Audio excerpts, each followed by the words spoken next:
सर्वांना सलाम. परमेश्वराचे उपकार स्मरण करा, कारण तो चांगला आहे, कारण त्याची दया सनातन आहे. प्रार्थना करूया. सनातन ज्याची दया आहे ते आमच्या प्रभू परमेश्वर पित्या. प्रभू तू आम्हावरती दया केलीस, कृपा केलीस व प्रभू आम्हाला तुझ्यासमोर येण्याची पात्रता दिलीस, म्हणून आम्ही आभार मानतो. व आजच्या या दिवसाची सुरुवात तुझ्या गोड आणि सुमधुर नावामध्ये आम्ही करीत आहोत. सुंदरशी ही गीतं गात प्रभू आम्ही तुझ्या चरणापाशी येतो व आजच्या दिवसाचं महत्त्व जाणीत, आजच्या उपासनेचं महत्त्व जाणीत आम्ही आमचं मन, आमचं अंतःकरण पुन्हा एक वार तुझ्यासमोर रीत करतो. परमेश्वरा, ते तू आपल्या वचनाच्या द्वारे, तुझ्याकडून येणाऱ्या विचारांच्या द्वारे आणि तुझ्याकडून येणाऱ्या पवित्र आत्म्याच्या मार्गदर्शनाच्या द्वारे भरून टाक. आजच्या उपासनेद्वारे तुझं गौरव होऊ दे. या उपासनेत गीत गायनाची सेवा करीत असताना व भक्तीच्या चालकपणामध्ये सेवा करीत असताना क्वायरला देवापा सहाय्य कर. प्रत्येक सदस्यासोबत तू आहेस. गीत गाण्यास व वाजवण्यास तू त्यांचा मदतगार, मार्गदर्शक असा हो. प्रियजन जे पवित्र मंदिरात येत आहेत त्यांना सुखरूप आण व आजच्या सहभागितेचा आनंद आम्हा सगळ्यांना दे. व प्रभू तुझ्या समक्षतेत बसून मोठा आनंद आणि आशीर्वाद आज नव्याने आम्हाला दे. सारा आदर, मान, महिमा तुला अर्पण करीत आजच्या भक्तीला आम्ही सुरुवात करतो. प्रभू तो आम्हाला सहाय्य कर. प्रभू येशूच्या नावाने मागतो म्हणून तो ऐक. आमेन. या सर्वप्रथम आपण गीत गाऊया, स्तुती आराधना करूया. यासाठी क्वायर पुढे येईल व गीत गायनाची सेवा करेन.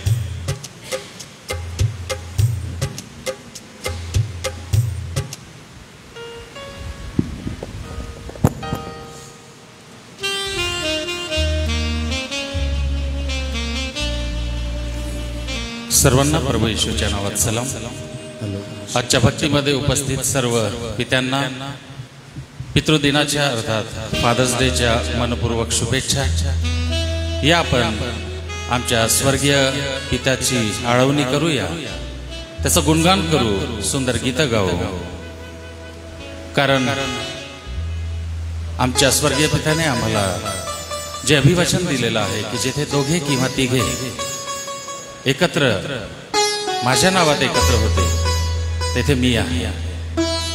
आणि म्हणून ह्याच आशयाचं एक सुंदर गीत आम्ही आपणासमोर गात आहोत. सर्वांच्या परिचयाचं आहे. कितना हसीन वादा किया खुदावन ने, जहां दो या तीन जमा हो मैं हो हाजिर उनमें.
तुझे अकेला ना छोड़ू मैं, रूह अपनी भेजू, तुझे अनाथ भी ना छोड़ू, एक मददगार भेजे। यीशु के सिवा ये कब है बात कही किसने, जहां दो या तीन जमा मैं हूँ हाजिर में। तुझे अकेला ना छोड़ू मैं, रूह अपनी भेजू।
दस्तक वो देता है चाहे हर दिल में आना, भरता उसको रूह से अपनी जिसने उसे जाना।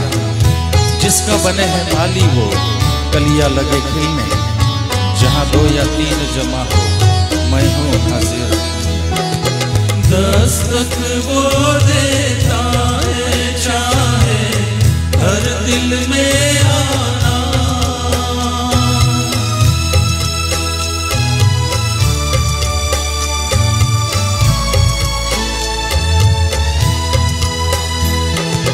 दस्तक वो देता है चाहे हर दिल में आना।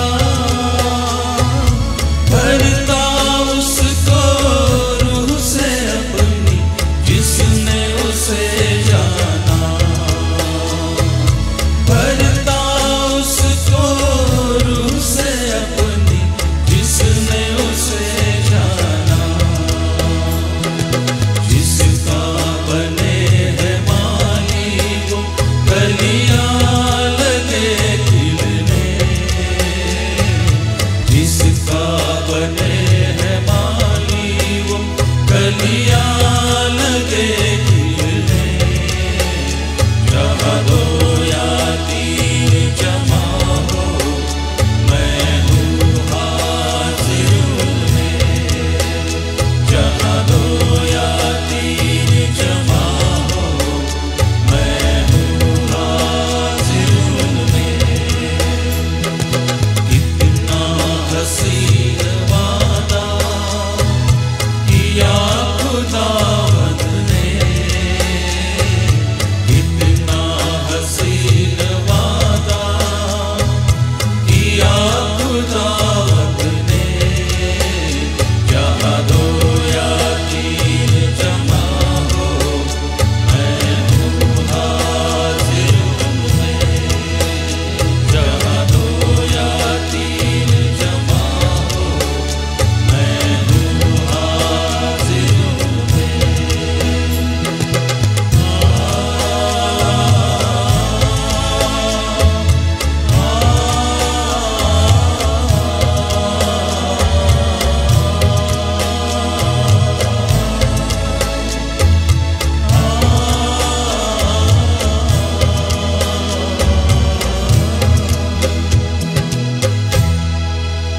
कोई नहीं है आदर के योग्य बस एक तू खुदा। कोई नहीं है सिंहासन के योग्य बस एक तू राजा। सारा आदर सारी महिमा तुझको मिले यीशु। सुंदर गीत प्रभूची स्तुती करीत यावेळेस आपण गाऊ।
कोई नहीं है महिमा के योग्य, बस एक तू यहोवा।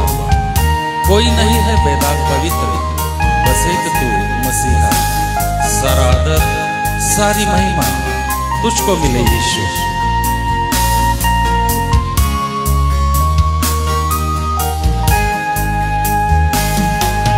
कोई नहीं है महिमा के योग्य, बस एक तू यहोवा। कोई नहीं है बेदाग पवित्र, बस एक तू मसीहा। कोई नहीं है महिमा के योग्य, बस एक तू यहोवा। कोई नहीं है बेदाग पवित्र, बस एक तू मसीहा। सारा आदर सारी महिमा तुझको मिले यीशु। सारा आदर सारी महिमा तुझको मिले यीशु। नाम यीशु का ऊंचा, नाम यीशु का ऊंचा, नाम यीशु का ऊंचा, नाम यीशु, नाम यीशु का ऊंचा, नाम यीशु का ऊंचा, नाम यीशु का ऊंचा, नाम यीशु, नाम यीशु का ऊंचा, नाम यीशु का ऊंचा, नाम यीशु का ऊंचा, नाम यीशु।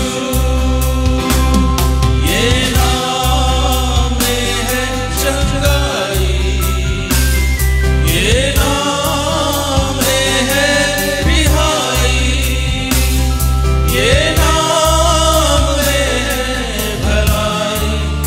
यीशु नाम, ये नाम में है चंगाई, ये नाम में है रिहाई, ये नाम में है भलाई।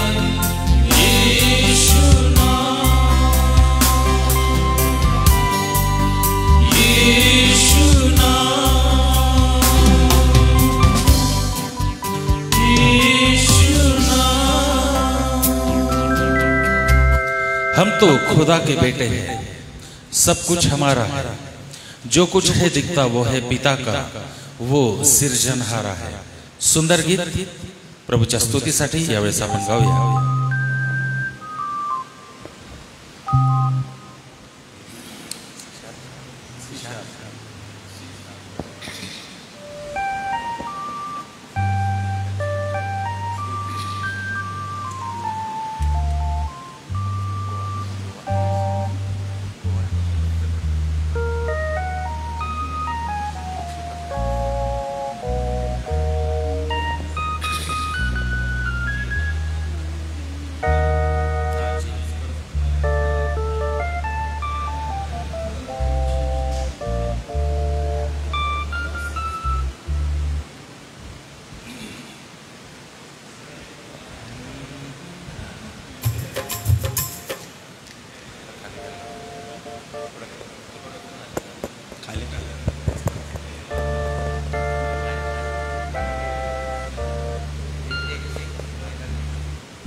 कुछ हमारा है। हम तो खुदा के बेटे हैं, सब कुछ हमारा है। जो कुछ है दिखता वो है पिता का, वो सिरजनहारा है। जो कुछ है दिखता वो है पिता का, वो सिरजनहारा है। हम तो खुदा के बेटे हैं, सब कुछ हमारा है। हम तो खुदा के बेटे हैं, सब कुछ हमारा है।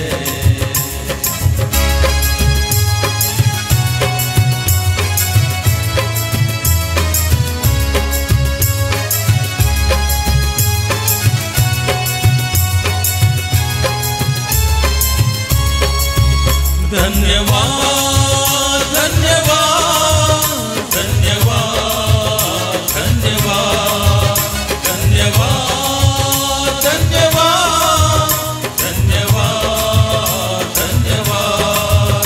Hallelujah hallelujah hallelujah hallelujah hallelujah hallelujah hallelujah hallelujah.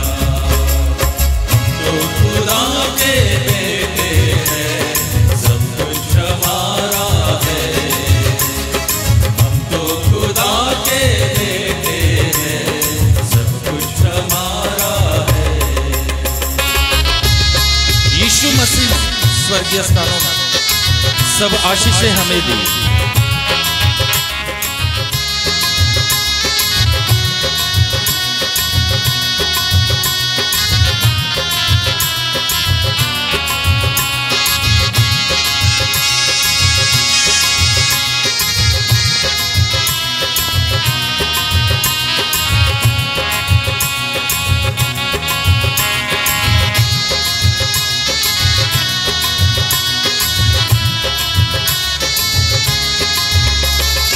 यीशु मसीह ने स्वर्गीय स्थानों में सब आशीषें हमें दी।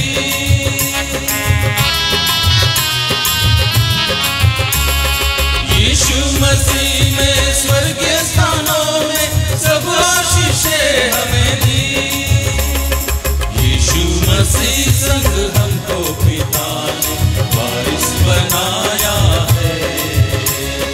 यीशु मसीह संग हमको पिता ने वारिस बनाया है। हम तो खुदा के बेटे हैं, सब कुछ हमारा है। हम तो खुदा के बेटे हैं, सब कुछ हमारा है। क्या वर्तमान और क्या भविष्य, सब कुछ हमारा है। 100 गुना प्रतिफल यहाँ पर स्वर्ग में अनंत जीवन है। यीशु मसीह ने इस जीवन को ये धन्य आशा है। क्या वर्तमान और क्या भविष्य, सब कुछ हमारा है।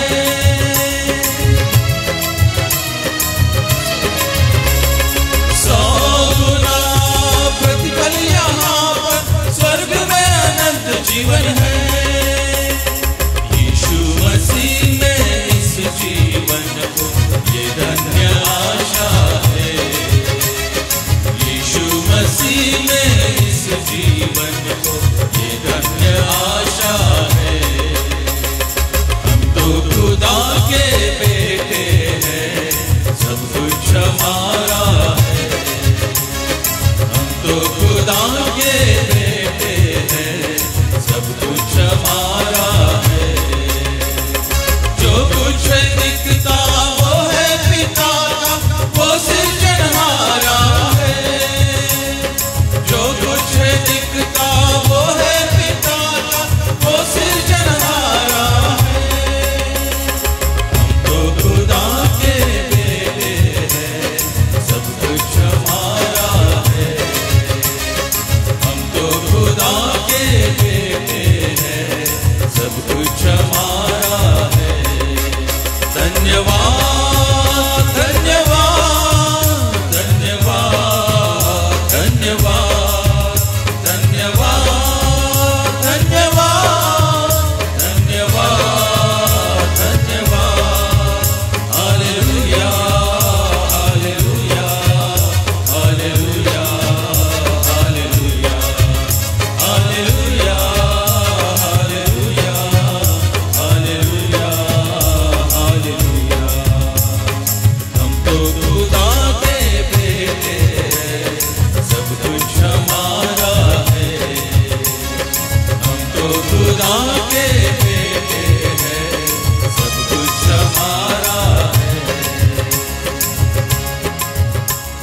यावेळेस विजय संगीत गीत नंबर 6 काढूया. मी तुझं बाप सदैव म्हणावे.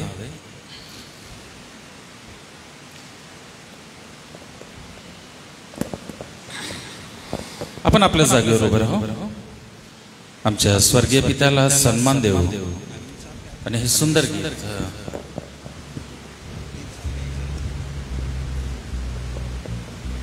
सर्वांच्या परिचयाची ही चाल असेल तर सर्वांनी मिळून गाऊ. आम्ही पण गाण्याचा प्रयत्न करतोय. 6 गीत नंबर 6. मी तुझं बाप सदैव म्हणावे.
आपण बसूया.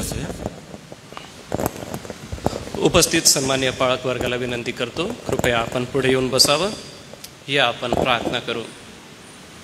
आमच्या दयाळू पित्या, आम्ही तुझ्या चरणापाशी येऊन हाक मारीत पुन्हा एक वार तुझा अनुग्रह कृपा आम्ही मागतो. आणि या गीत गायनाच्या द्वारे प्रभू आम्ही तुझ्या समक्षतेचा अनुभव नव्याने घेतो.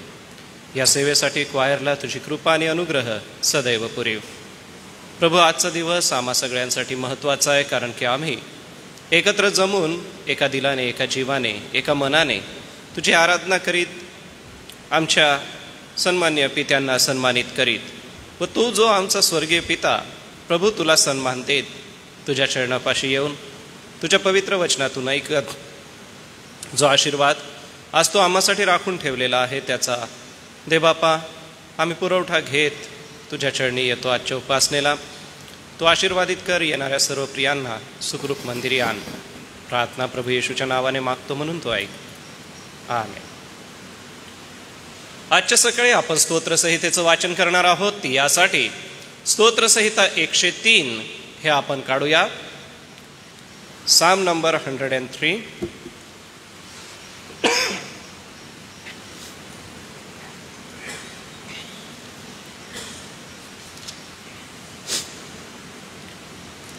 एकशे 3 स्तोत्र मिळालं असेल तर कृपा करून आपण आपल्या जागेवर उभं राहा. आळीपाळीने आपण याचं वाचन करणार आहोत. पहिलं वचन मी वाचेल व मंडळी आपणाला विनंती करतो दुसऱ्या वचनापासून आपण याचं वाचन करावं. देवाच्या उपकारांबद्दल धन्यवाद हे दाविदाचं स्तोत्र. हे माझ्या जीवा, परमेश्वराचा धन्यवाद कर. हे माझ्या सर्व अंतर्यामा, त्याच्या पवित्र नावाचा धन्यवाद कर.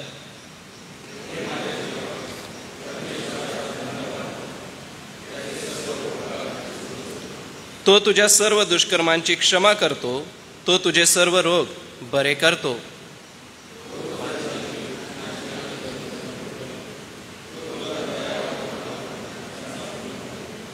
तो तुझे आयुष्य उत्तम पदार्थांनी तृप्त करतो, म्हणून तुझे तारुण्य गरुडासारखे नवे होते.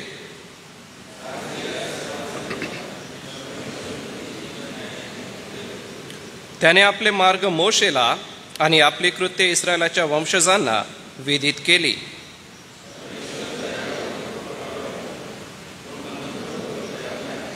तो सर्वदाच दोष देत राहणार नाही. तो आपला क्रोध सर्व काळ राहू देणार नाही.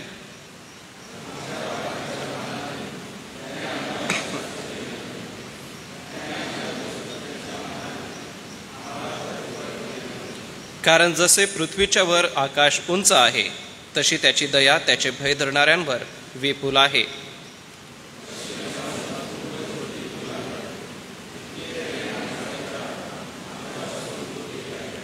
जसा बाप आपल्या मुलावर ममता करतो, तसा परमेश्वर आपले भय धरणाऱ्यांवर ममता करतो.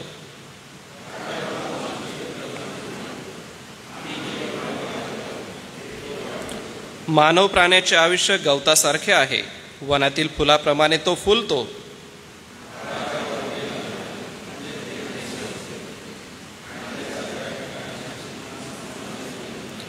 परंतु परमेश्वराची दया त्याचे भय धरणाऱ्यावर युगानयुग असते आणि त्याच्या न्यायीपणाचा अनुभव त्यांच्या पुत्रपौत्रांना घडतो.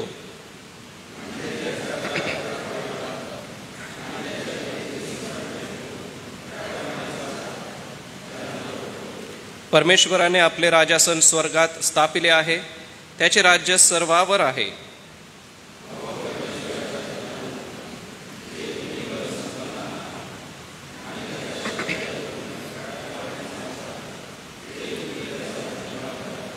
अहो परमेश्वराच्या सर्व सैन्यांनो, जी तुम्ही त्याची सेवा करून त्याचा मनोदय सिद्धीस नेता, ती तुम्ही त्याचा धन्यवाद करा. परमेश्वराच्या साम्राज्यातील सर्व ठिकाणचे त्याचे अखिल सृष्ट पदार्थ त्याचा धन्यवाद करा. हे माझ्या जीवा परमेश्वर. उभे असतानाच आपण आपला विश्वास जाहीर करूया व प्रेषितांचा मतांगीकार एका सुरात म्हणूया. सर्व समर्थ देवदूता, आकाश व पृथ्वी यांचा उत्पन्न करतात.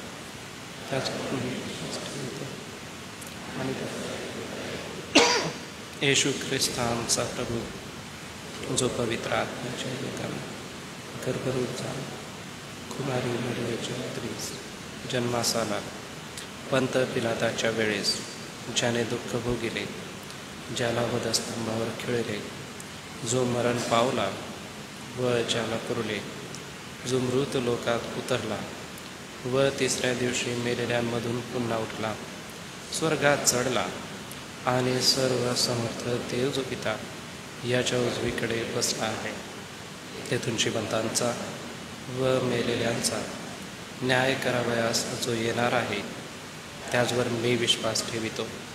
पवित्र आत्मा, पवित्र सार्वत्रिक मंडळी, पवित्र जनांचा सहभागीपणा, पापांची क्षमा, देहाचे पुनरुत्थान आणि सार्वकालिक जीवन याविषयी विश्वास धरितो. आमेन. धन्यवाद. बसूयात आपण. प्रियजन हो, आम्ही पुन्हा एक वार आपल्या दयाळू प्रभू परमेश्वराची करुणा भाकूया, दया मागूया, कारण की आमचा प्रभू आम्हा सहाय्य करतो, आपली कृपा आणि अनुग्रह पुरवत असतो. एसएमच्या या क्षेत्रामध्ये त्याच्या कृपेचा अनुभव आम्ही नेहमीच घेत आहोत. आपले अध्यक्ष महोदय, आपले कार्यकारी संचालक, संस्थेचे सर्व विश्वस्त, यासोबतच आपल्या प्रिय मंडळ्या व आपल्या प्रिय शाळा आणि जे प्रियजन आपण वेगवेगळ्या सरकार दरबारी सेवा करीत आहात, देवबाप तुमचं सेवा कार्य आशीर्वादित करो. नव्याने शाळा सुरू झालेली आहे. या शैक्षणिक वर्षासाठी सर्व आपले प्राचार्य, पर्यवेक्षक, शिक्षक, शिक्षकेतर कर्मचारी, हॉस्टेल वॉर्डन, हॉस्टेल सुप्रिटेंडेंट आणि सर्व विद्यार्थी आणि पालक, या सगळ्यांना प्रभुदेवबाप या शैक्षणिक वर्षात त्याची कृपा आणि अनुग्रह देव. वेगवेगळ्या कोर्सेससाठी आपली प्रिय लेकरं जाऊ इच्छितात, देवबाप त्यांचे मार्ग मोकळे करो. प्रियांनो, मागील सप्ताहामध्ये श्री संजय जाधव सरांचे सासरे यांना प्रभू आज्ञा झाली, तर आपण संजय जाधव परिवारासाठी आपण आपल्या प्रार्थनेमध्ये आठवण ठेवूया. सोबतच मागील सप्ताहामध्ये रेव्हरंड विश्वास पाडवी यांना थोडासा त्रास झाला होता, परंतु चेकअप केल्यानंतर असं लक्षात आलं की बरं आहे, आरोग्य चांगलं आहे. आज उपकार स्तुतीची प्रार्थना करण्यासाठी त्यांनी विनंती केली. प्रभुदेवबाप त्यांना आरोग्य देव. सोबतच जुलियाना अक्का गायकवाड यांचा उपचार सुरू आहे. देवबाप त्यांना आरोग्य देव. जी सोबतच शिंपी सर आहेत, प्रभुदेवबाप शिंपी सरांनाही आरोग्य देव. प्रियांनो, आपण पावसासाठी फारच कळकळीने, विश्वासाने प्रार्थना करणं गरजेचं आहे. एका मनाने, एका दिलाने, एका विश्वासाने आपण या सर्व प्रार्थना विनंत्या प्रभूसमोर ठेवणार आहोत. सगळ्यांच्या वतीने मी प्रार्थना करणार आहे. कृपा करून आपण आपले डोळे मिटून आपलं लक्ष जिवंत परमेश्वराकडे लावूया व प्रार्थनेसोबतच आपण आपल्या मनात देवाला आळवूया. आमच्या दयाळू प्रभू परमेश्वर पित्या, आजच्या दिवसाचं महत्त्व आम्ही जाणतो व आज आमच्या पित्यांना सन्मानित करीत असताना तो आमचा स्वर्गीय पिता, ज्या पित्याने इतकं मोठं प्रेम केलं की आपला एकुलता एक पुत्र आम्हासाठी देऊन टाकला. दयाळू पित्या, तो आपल्यासाठी स्वतःसाठी काही राखून न ठेवता आम्हा मानवासाठी सगळं काही देऊन टाकलं, कारण तो आमच्यावरती प्रेम करतोस आणि आमच्या संगती बोलावं अशी तुझी इच्छा असते. म्हणूनच तो आदामाला बागेमध्ये भेटण्यासाठी येत असे व आदाम हवा यांच्यासोबत तुझा वेळ तू घालवीत असे, कारण तुला सहभागिता घेण्यासाठी आवडतं. परमेश्वरा, तुझं वचन म्हणतं की देव आत्मा आहे आणि त्याच्या उपासकांनी आत्म्याने आणि खरेपणाने त्याची उपासना करावी. आज ती आत्मीयता, आज ते खरंपण घेऊन पुन्हा एक वार तुझ्या चरणापाशी संपूर्ण मंडळीच्या समवेत आम्ही जमलेलो आहोत. पित्या, आज रविवारची ही उपासना प्रभू केवळ उपासना नव्हे, तर प्रभू तू आम्हाला वडीलजन दिलेस आणि त्या वडीलजनांच्या मार्गदर्शनामुळे आजपर्यंत आम्ही येतवर वाटचाल करीत आलोत. काहींना प्रभू आज्ञा झाली, काही आमच्या सोबत आहे, परंतु प्रभू त्यांचं श्रम व्यर्थ नाही आहे, कारण त्यांनी लावलं, मशागत केली, खतपाणी घातलं आणि त्याची फळं आम्ही उपभोगत आहोत. अशा प्रभूमध्ये विसावा पावलेल्या सर्व मिशनऱ्यांसाठी, मग भारतीय मिशनरी आणि परदेशीय मिशनरी, अशा सगळ्यांची आम्ही आठवण करतो. एसएमसाठी त्यांनी केलेले कष्ट, त्यांनी वेचलेली सेवा ही आम्ही जाणतो. परमेश्वरा, सर्वच प्रियांची नावं घेणं जरी आम्हास अवघड असलं तरी परमेश्वरा, प्रत्येक सेवकाला तू जाणतोस व मंडळीसाठी, समाजासाठी त्यांनी केलेल्या श्रमाची, कार्याची देवबापा आज आम्ही पुन्हा एक वार आठवण करतो. देवबापा, आम्ही तुला धन्यवाद देतो या सर्व कार्यामध्ये चालवत असताना. हाच सेवेचा वाटा देवबापा एसएममध्ये पुढे आणि पुढे, पिढी दर पिढी तू घेऊन येत आहेस. आम्ही एसएमच्या सेवा कार्यासाठी आभार मानतो. आमचे अध्यक्ष महोदय, आमचे कार्यकारी संचालक, या सोबतच संस्थेचे सर्व विश्वस्त या सगळ्यांसाठी देवबापा तुझी कृपा आणि अनुग्रह मागतो, कारण की या प्रियांच्याद्वारे प्रभू तू आम्हास आशीर्वादित करीत आहेस व जो दूरदृष्टिकोन या प्रियांना दिलास, जे विजन तू या प्रियजनांच्या समोर ठेवलं, त्या विजन पूर्तीसाठी प्रभू तू चांगले संसाधनं दिले, चांगले लोक दिले आणि चांगली परिस्थितीसुद्धा तू पुरवून दिलीस. या सगळ्यांसाठी प्रभू आम्ही सारा मान आदर तुला अर्पण करतो, कारण देवबापा हे कार्य एका दिवसाचं नव्हे, मागील दिवसांची वाट बघत असता आणि त्याचं अवलोकन करत असता प्रभू आमच्या असं लक्षात येतं की 100 वर्षापेक्षा जास्त अविरत होत असलेलं हे सेवा कार्य. आम्ही शैक्षणिक सेवेसाठी तुझी उपकार स्तुती करतो, कारण की प्रभू ज्या शाळा तू आम्हास दिले, जे विद्यार्थी तू आम्हाला दिले प्रभू, या पलीकडे प्रभू या सर्व कार्यासाठी तू कृपा आणि अनुग्रहसुद्धा दिलास. या सगळ्यांसाठी आम्ही आभार मानतो. आमचे सर्व प्राचार्य, आमचे सर्व पर्यवेक्षक, शिक्षक आणि शिक्षकेतर कर्मचारी या सगळ्यांची आम्ही आठवण करतो. आमचे प्रिय विद्यार्थी, आता एका नवीन शैक्षणिक वर्षाला सुरुवात झालेली आहे. ज्या मोठ्या उत्साहाने, ज्या मोठ्या जोमाने, ज्या मोठ्या आनंदाने विद्यार्थ्यांचं आगत स्वागत केलं गेलं, तोच आनंद, तोच उत्साह विद्यार्थ्यांमध्ये सदैव बनलेला राहू दे, कारण की शिक्षक म्हणून सेवा करत असताना हे प्रियजन आपलं सर्वस्व खर्च करीत आहे. आमचे सर्व प्राचार्य आपलं कष्ट वेचून हे सर्व कार्य पुढे नेत आहे आणि म्हणूनच देवबापा एक नवी पिढी, एक चांगला महाराष्ट्र घडवण्यासाठी एवढंच नव्हे तर जे विद्यार्थी येथून शिकून जगभरामध्ये जातात परमेश्वरा, त्यांच्या शैक्षणिक जीवनाचा पाया हा SAM मजबूत करत आहे. यासाठी सारा आदर परमेश्वरा तुला असो. खर्ची पडणाऱ्या सर्व प्राचार्यांसाठी आम्ही तुला धन्यवाद देतो आणि प्रार्थना करतो, तू त्यांना अधिक शहाणपण दे, अधिक वेगवेगळे दृष्टांत दे, अधिक वेगवेगळं विजन दे, यासाठी की प्रभू अशीच प्रगती पुढे चालत राहावी. आमच्या सर्व चर्चेसाठी प्रार्थना आहे प्रभूजी. आज वेगवेगळ्या मंडळांमध्ये जी उपासना केली जात आहे, तुझ्या पवित्र वचनाची सेवा केली जाणार आहे, सोबतच पित्यांना सन्मानित केलं जाणार आहे. प्रिय प्रभू, या सर्व मंडळ्या तू आशीर्वादित कर. आमचे सर्व पाळक वर्ग, सर्व सुवार्थिक वर्ग, मंडळांचे अध्यक्ष आणि मंडळांचे खजिनदार या सगळ्यांसाठी आमची प्रार्थना आहे. मंडळांची व्यवस्था बघत असताना मंडळीचे अध्यक्ष आणि सर्व वडील मंडळाला तू सहाय्य कर. पंचमंडळ ही सेवा करीत असताना तू त्यांचा पाठीराखा असा हो. सोबतच या सप्ताहामध्ये प्रभू आम्ही शैक्षणिक वर्षासोबतच आमच्या आध्यात्मिक आणि मंडळीच्या कार्यक्रमांच्या वर्षालाही सुरुवात करीत आहोत. या वर्षभरामध्ये होणारं महिला मंडळाचं अध्ययन, एकत्र जमणं आणि बुधवारच्या प्रार्थना, सोबतच तरुण संघाचं एकत्र जमणं, शनिवारची त्यांची एकत्र सहभागिता आणि प्रति रविवारी आमचे संडे स्कूलची प्रिय लेकरं आमच्या सर्व शिक्षकांच्या समवेत जमत असताना होणारं सेवा कार्य प्रभू आशीर्वादाचं कर. यासोबतच सर्व प्रकारच्या बायबल स्टडीज आणि सर्व प्रकारचं पवित्र अध्ययनाचा तास हा देवबापा आशीर्वादाचा असा होऊ दे. सायंकाळसाठीचं जे मनन ऑनलाईन पद्धतीने आम्हाला करावं लागतंय परमेश्वरा, ते प्रत्येकाने बघून आशीर्वादित व्हावं व आपल्या घरामध्ये तुझ्या पवित्र वचनाचा आनंद घ्यावा, यासाठी तुझी कृपा आणि अनुग्रह दे. प्रार्थना करतो मंडळांमध्ये होणारं सेवा कार्य प्रभू तू आशीर्वादित कर आणि त्याद्वारे केवळ तू गौरविला जा. शाळेंच्या माध्यमाने होणारी सर्व सेवा प्रभू तू आशीर्वादाची अशी होऊ दे. चांगल्या इमारती तू आम्हाला दिल्यास त्यासाठी आभार मानित. बसेससुद्धा तू पुरवून दिल्यास.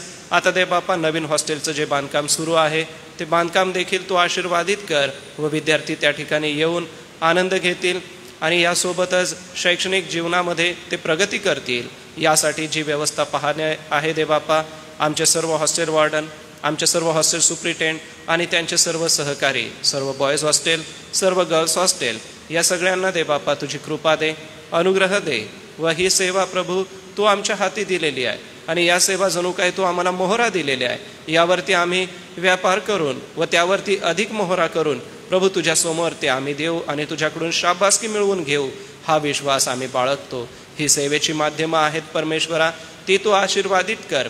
यासाठी खर्च आहे, यासाठी मनुष्यबळ आहे, यासाठी वेगवेगळ्या गोष्टींची तरतूद आहे. परंतु प्रभू आजवर जशी तू केली तशीच येथून पुढे देखील तू तरतूद कर व या सर्व कार्याच्याद्वारे, सेवेच्याद्वारे पित्या तुझंच नाव उंच केलं जाऊ दे व सुवार्ता सांगण्याचं हे माध्यम असू दे.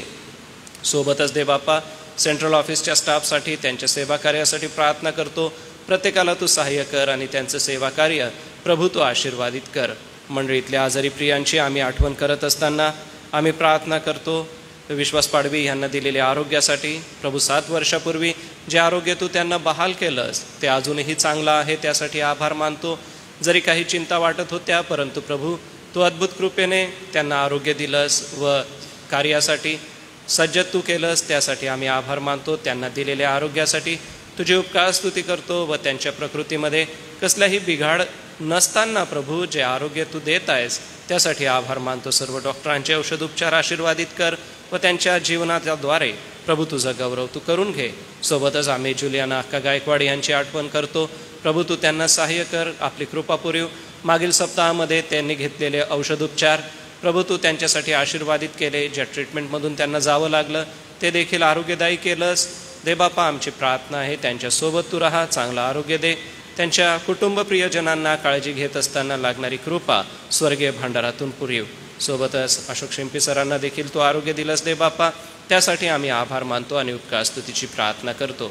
सोबतच दे बापा, आम्ही मागील सप्ताहामध्ये संजय जाधव सरांच्या कुटुंबामध्ये जो दुःखाचा प्रसंग घडला, आम्ही नंदा मॅडमांच्या वडिलांच्या जाण्याने जे दुःख त्या प्रिय परिवारांवरती गुदरलेलं आहे, बारामतीचे सर्व आप्त नातेवाईक व विविध शहरांना असलेले त्यांचे प्रियजन, या सगळ्यांसाठी आम्ही प्रार्थना करतो. कारण ख्रिस्ताची प्रीती आम्हाला सावरून धरते. एवढंच नव्हे तर 1 कोरिंथ याच्या 15व्या अध्यायामध्ये आम्हाला सार्वकालिक जीवनाची आशा देते.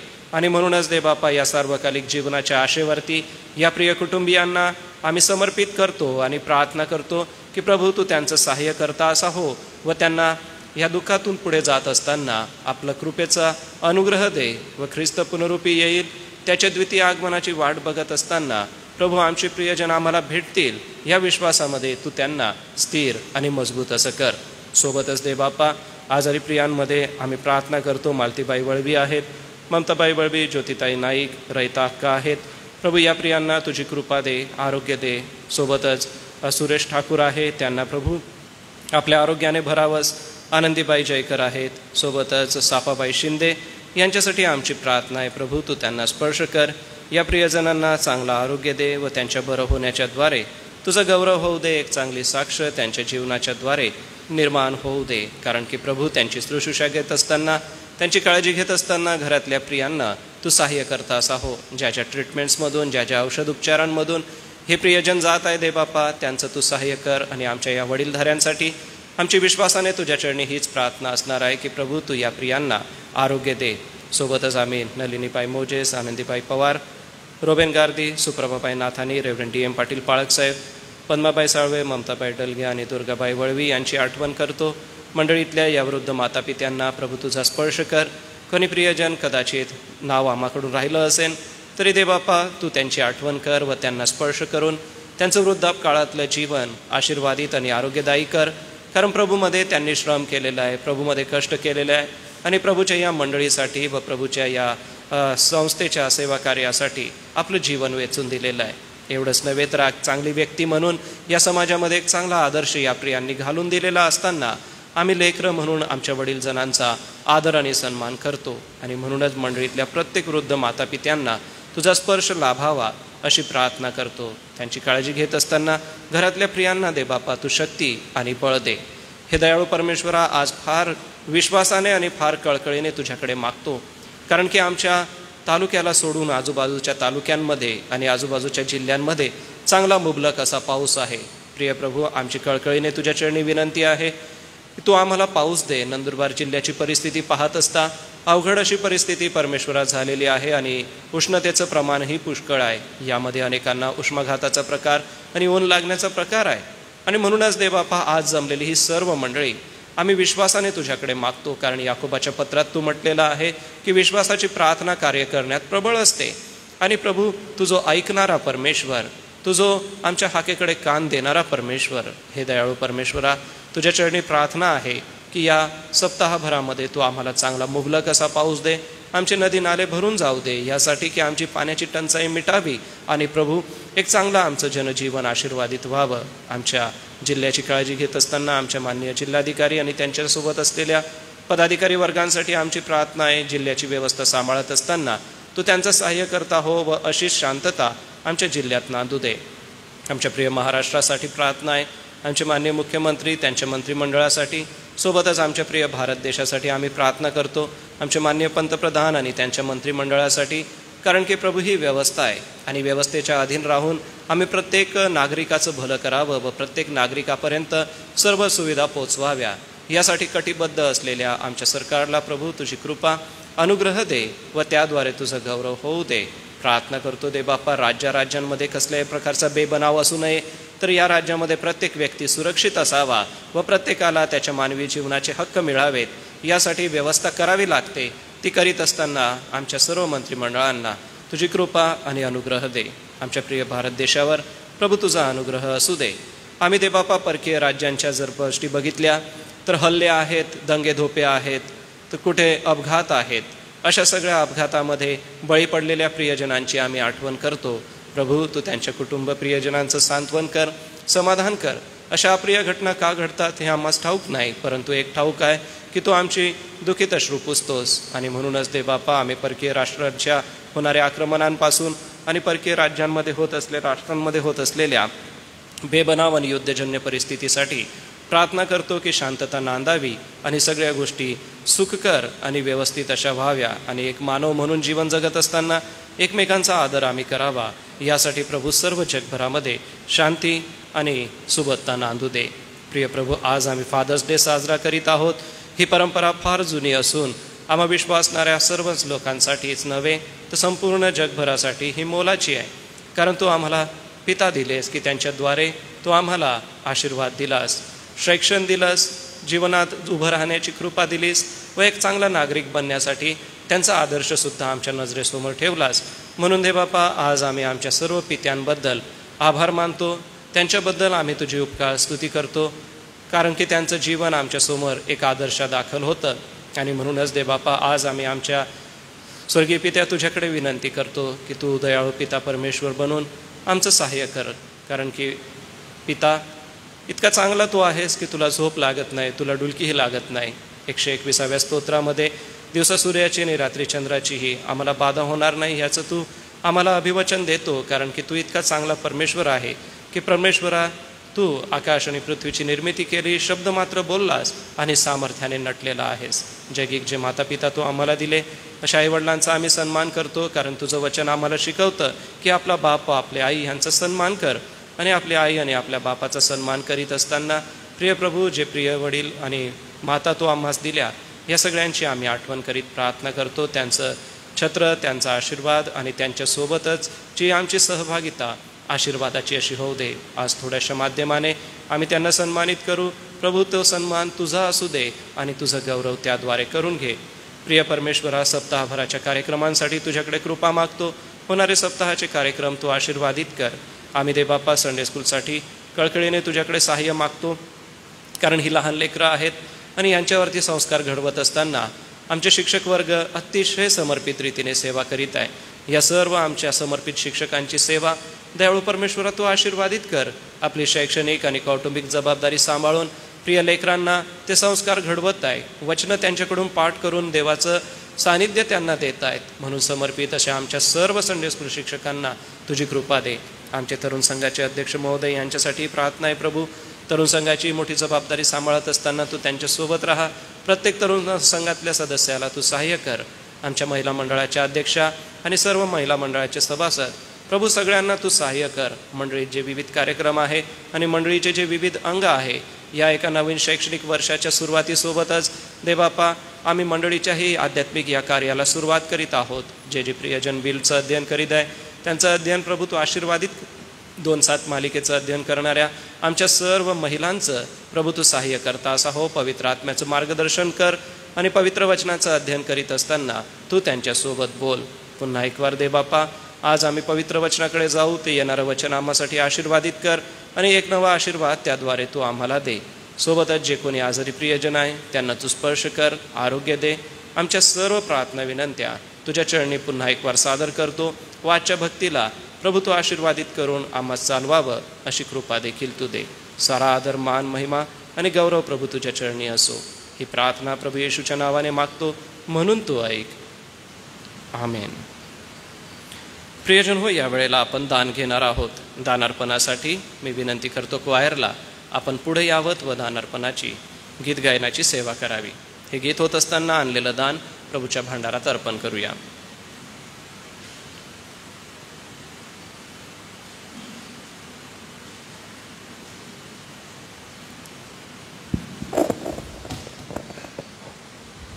विजय संगीत गीत नंबर 14 यावेळेस आपण काढूया.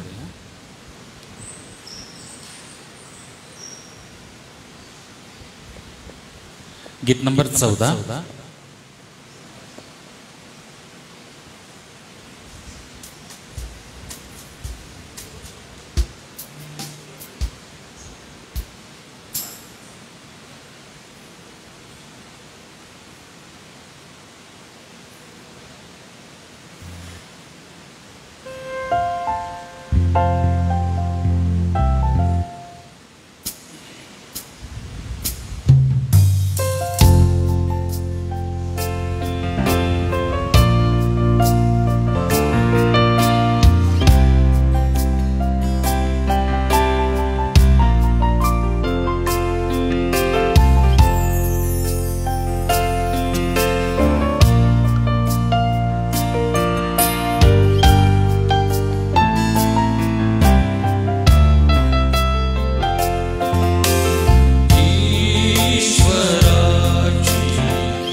आजच्या दानार्पणासोबत ज्या प्रियांचे वाढदिवस आहेत कृपया आपण सुचवा, आपणासाठी प्रार्थना करण्यात येईल.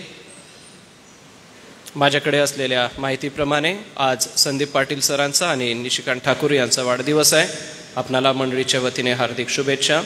बुधवारी एलिया गायकवाड, गुरुवारी यश जांबिलसा, शुक्रवारी जयश्री सोनेरी आणि सागर वाघ आणि शनिवारी माधुरी ठाकूर या प्रियांचा वाढदिवस आहे. या व्यतिरिक्त कोणाचे असतील तर कृपया सुचवा.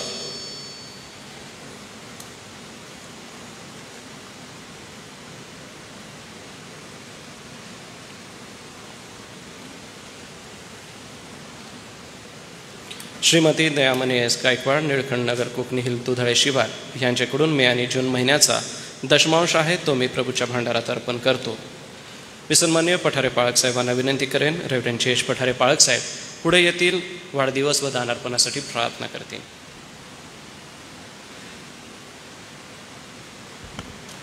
आमच्या पवित्र पवित्र आणि जिवंत परमेश्वरा, आज आम्ही तुझ्या नावाला धन्यवाद देतो की तू खरोखर चांगला आहेस आणि तुझी दया सनातन आहे. प्रभू, आम्ही तुला धन्यवाद देतो कारण प्रभू येशू ख्रिस्ताच्या द्वारे तू आमचा स्वर्गीय प्रेमळ पिता झालेला आहे, ज्याने आमच्यावर एवढी प्रीती केली आणि आम्हाला त्याचं संतान बनवलं. त्याबद्दल आम्ही धन्यवाद देतो. प्रभू, आम्ही तुझा आभार मानतो कारण तुला अब्बा बापा हाक मारण्याची आम्हाला ही मौल्यवान संधी प्रभू येशूच्या द्वारे दिली. तुझ्या नावाला आम्ही धन्यवाद देतो. आज या पितृदिनाच्या निमित्ताने ही विशेष भक्ती आराधना होत असताना आमची प्रार्थना आहे की सर्व जे पिता आहेत ज्यांना तू संतती दिली, प्रभू त्या सर्व पित्यांबद्दल धन्यवाद देतो. आणि या पितृदिनाप्रित्यर्थ त्या पित्याचं मन प्रभू जे तुझं आहे ते सर्वांच्या अंतःकरणामध्ये तू निर्माण कर. ते प्रेम, तो जिव्हाळा आणि प्रभू तो कळवळा आम्हा प्रत्येकाच्या ठाई असू दे. आणि हो दे की प्रभू आम्ही प्रत्येकाने एक आदर्श पिता बनून तुला गौरव देण्यासाठी आम्हा सर्वांना तुझी कृपा दे. आज आम्ही तुझा आभार मानतो कारण तुझ्या पवित्र भांडारामध्ये देण्यासाठी तुझ्या आज्ञा आम्ही पाळून तू आमच्या कमाईला बरकत देऊन जो आशीर्वाद दिलेला आहे त्या मानाने प्रभू जे भांडारामध्ये आणलेल्या दशांश आहेत, ज्या उपकार स्तुत्या आहेत आणि वेगवेगळ्या प्रकारच्या देणग्या तुला अर्पण केलेल्या आहेत, या सर्व प्रियजनांना तू ओळखतोस, जाणतोस. आणि म्हणून प्रभू आम्ही प्रार्थना करतो या प्रत्येकाच्या प्रभू घराला आशीर्वाद दे, त्यांच्या कमाईला बरकत दे, त्यांच्या मुलाबाळांना शेतीवाडीला तू आशीर्वादित कर. आणि प्रभू आमची प्रार्थना आहे या दिवसामध्ये तुझ्यापासून आम्हाला मिळालेल्या या आशीर्वादांमधून अनेकांना आशीर्वादित करण्यासाठी प्रभू या दानार्पणाचा उपयोग होऊ दे. आम्ही प्रार्थना करतो की आमच्या मंडळीचं भांडार सदैव भरलेलं असू दे आणि यामधून अनेक पवित्र जनांच्या गरजा भागून मंडळीच्या उन्नतीसाठी तुझ्या गौरवासाठी या दानार्पणाचा उपयोग होऊ दे. प्रभू, केवळ आम्ही दान तुला अर्पण करतो असं नव्हे, परंतु आमचं जीवित, आमचं तन मन धन हे सर्वस्वी आम्ही तुला अर्पण करतो यासाठी की आमच्या जीवनाच्याद्वारे, आमच्या जीविताच्याद्वारे तुला गौरव मिळावं, तुझी सेवा व्हावी. म्हणून प्रभू या नव्याने आमचं जीवन तुला समर्पित करतो. आज प्रभू या मंदिरामध्ये जे आम्ही एकत्र आलेलो आहोत त्या आम्हाला तुझं वचन ऐकण्यासाठी ऐकणारे कान दे, समजणारं मन दे आणि तुझ्या दासाला प्रभू पवित्र आत्म्याचा अभिषेक कर आणि त्यांच्या मुखातून येणारी वाणी आम्हा सर्वांसाठी आत्मानी जीवन होऊ दे. प्रभू, आज आम्ही या सप्ताहामध्ये ज्या प्रियांचे जन्मदिवस आहेत त्या सर्वांची आम्ही आठवण करतो. संदीप पाटील, निशिकांत ठाकूर, एलिया गायकवाड, यश जांबिलसा, जयश्री सोनेरी, सागर वाघ, माधुरी ठाकूर या प्रियांसाठी प्रार्थना करतो की या नवीन वर्षामध्ये त्यांचं पाऊल पडलं असताना प्रभू हे वर्ष त्यांना आरोग्यदायी आशीर्वादित कर. या सर्वांना तू दीर्घायू कर आणि या सर्वांनी आपल्या जीवनभर तुझी सेवा करावी, तुला गौरव द्यावं, तुझ्या आज्ञा पाळाव्यात आणि तुझ्यापासून आशीर्वादित व्हावं अशी कृपा तू होऊ दे. म्हणून या जन्मदिनाचा आनंद त्यांना, त्यांच्या परिवाराला आणि त्यांच्या सहमंडळीला देखील होऊ दे. प्रभू, आज आम्ही पुन्हा एक वार प्रार्थना करतो की आम्ही सर्व आज नव्याने तुला समर्पित होत असताना हे दानार्पण तुझ्या पवित्र चरणापाशी अर्पण करतो, त्याचा तू स्वीकार कर. तारणाऱ्या प्रभू येशूच्या नावाने मागतो म्हणून तो ऐक. आमेन.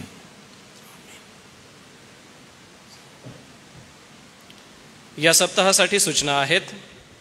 सोमवार ते शुक्रवार सायंकाळची मनन प्रार्थना जे असतं ते सायंकाळी 6 ते 6:30 या वेळामध्ये चर्चमध्ये घेण्यात येईल.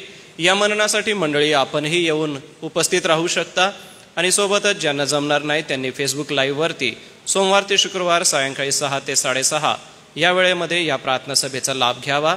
बुधवारी सकाळी 10 ते 11 या वेळामध्ये चर्चमध्ये बायबल स्टडी घेण्यात येईल. हा बायबल स्टडी डॉक्टर रेव्हरंड जी जयकर पाळक साहेब हे घेतील. फेसबुक लाईव्हसुद्धा असेल आणि आपणही या अभ्यासक्रमाला येऊन बसू शकता. बुधवारी सायंकाळी 4 वाजता महिला मंडळाची सभा चर्चमध्ये भरवण्यात येईल आणि शनिवारी सायंकाळी 6:30 वाजता तरुण संघ चर्चमध्ये भरवण्यात येईल. या महत्त्वपूर्ण सूचना मंडळी आपल्यासाठी आहे. यावेळेला मंडळीच्या वतीने मंडळीतल्या सर्व सन्माननीय पित्यांना आपण सन्मानित करणार आहोत. तर पितृदिनाचं निमित्ताने त्यांना सन्मानित करण्यासाठी मंडळीच्या या वतीने जे छोटंसं गिफ्ट आणलेलं आहे ते आपण देणार आहोत. या कार्याचं संचालन करण्यासाठी मी सन्माननीय श्री सत्यजित नाईक सर आपणाला विनंती करतो की पुढील वेळ आपण घ्यावात व या कार्यक्रमाला आपण सुरुवात करावी.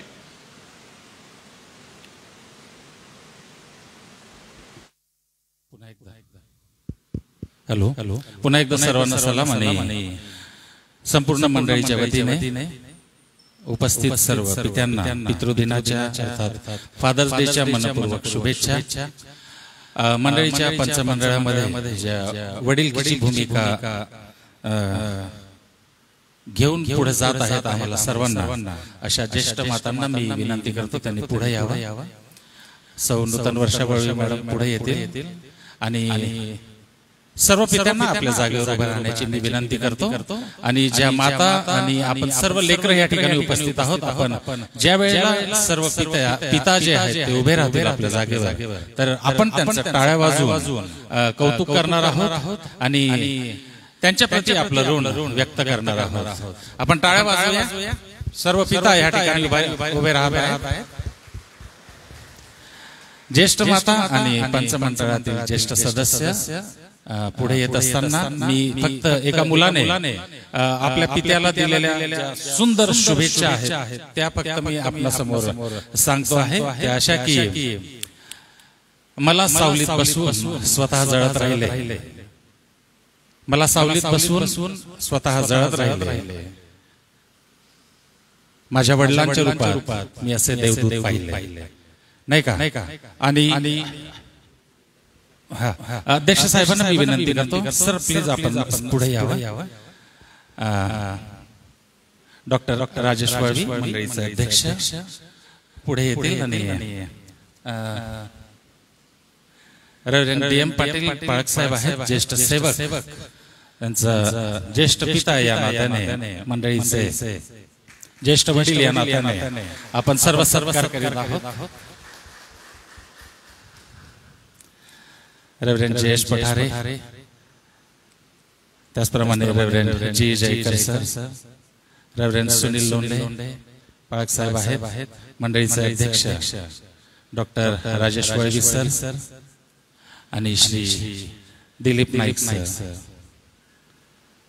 रेव्हरंड अनुप वळवी, सर्व मान्यवरांचा सत्कार मंडळीच्या ज्येष्ठ हो आपण बसू शकता. मंडळीमध्ये उपस्थित असलेले सर्व पिता आपल्या जागेवर उभे आहेत. तर तरुण संघातील मुली असतील तर त्यांनीही पुढे यायचं आहे आणि मुलांनी मुली लवकरात लवकर पुढे या आणि बक्षीस घेऊन आपण आकाश सुरू करायचं. या जी लेकरं या ठिकाणी उपस्थित आहेत त्यांनी बक्षीस घेऊन जायचं आहे आणि जागेवर जाऊन पित्यांना देत असताना ऍटलिस्ट तुम्ही हे म्हटलं पाहिजे की हॅपी फादर्स डे.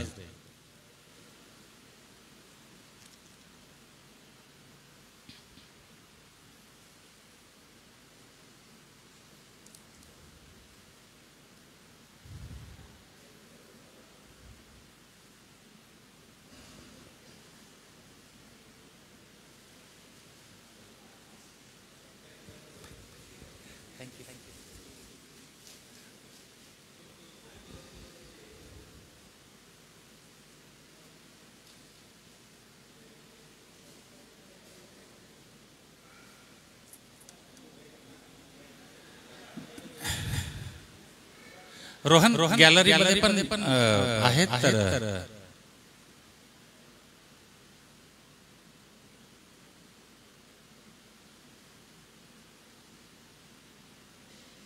गॅलरीमध्ये कोणी असतील तर त्यांनी आपल्या जागेवर उभं राहा, म्हणजे आम्हाला कळेल की आपण त्या ठिकाणी आहात.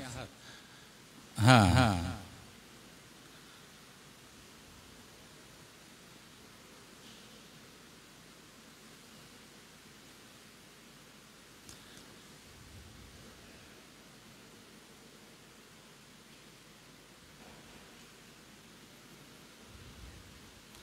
यावेळेस सर्व पित्यांच्या वतीने मी मंडळीचे अध्यक्ष पंचमंडळ यांचे मनपूर्वक आभार मानतो की पितृदिनाच्या ह्या अति महत्वाच्या दिवशी मंडळीत असलेल्या सर्व पित्यांचा आपण सत्कार केला. पुन्हा एकदा धन्यवाद. थँक्यू.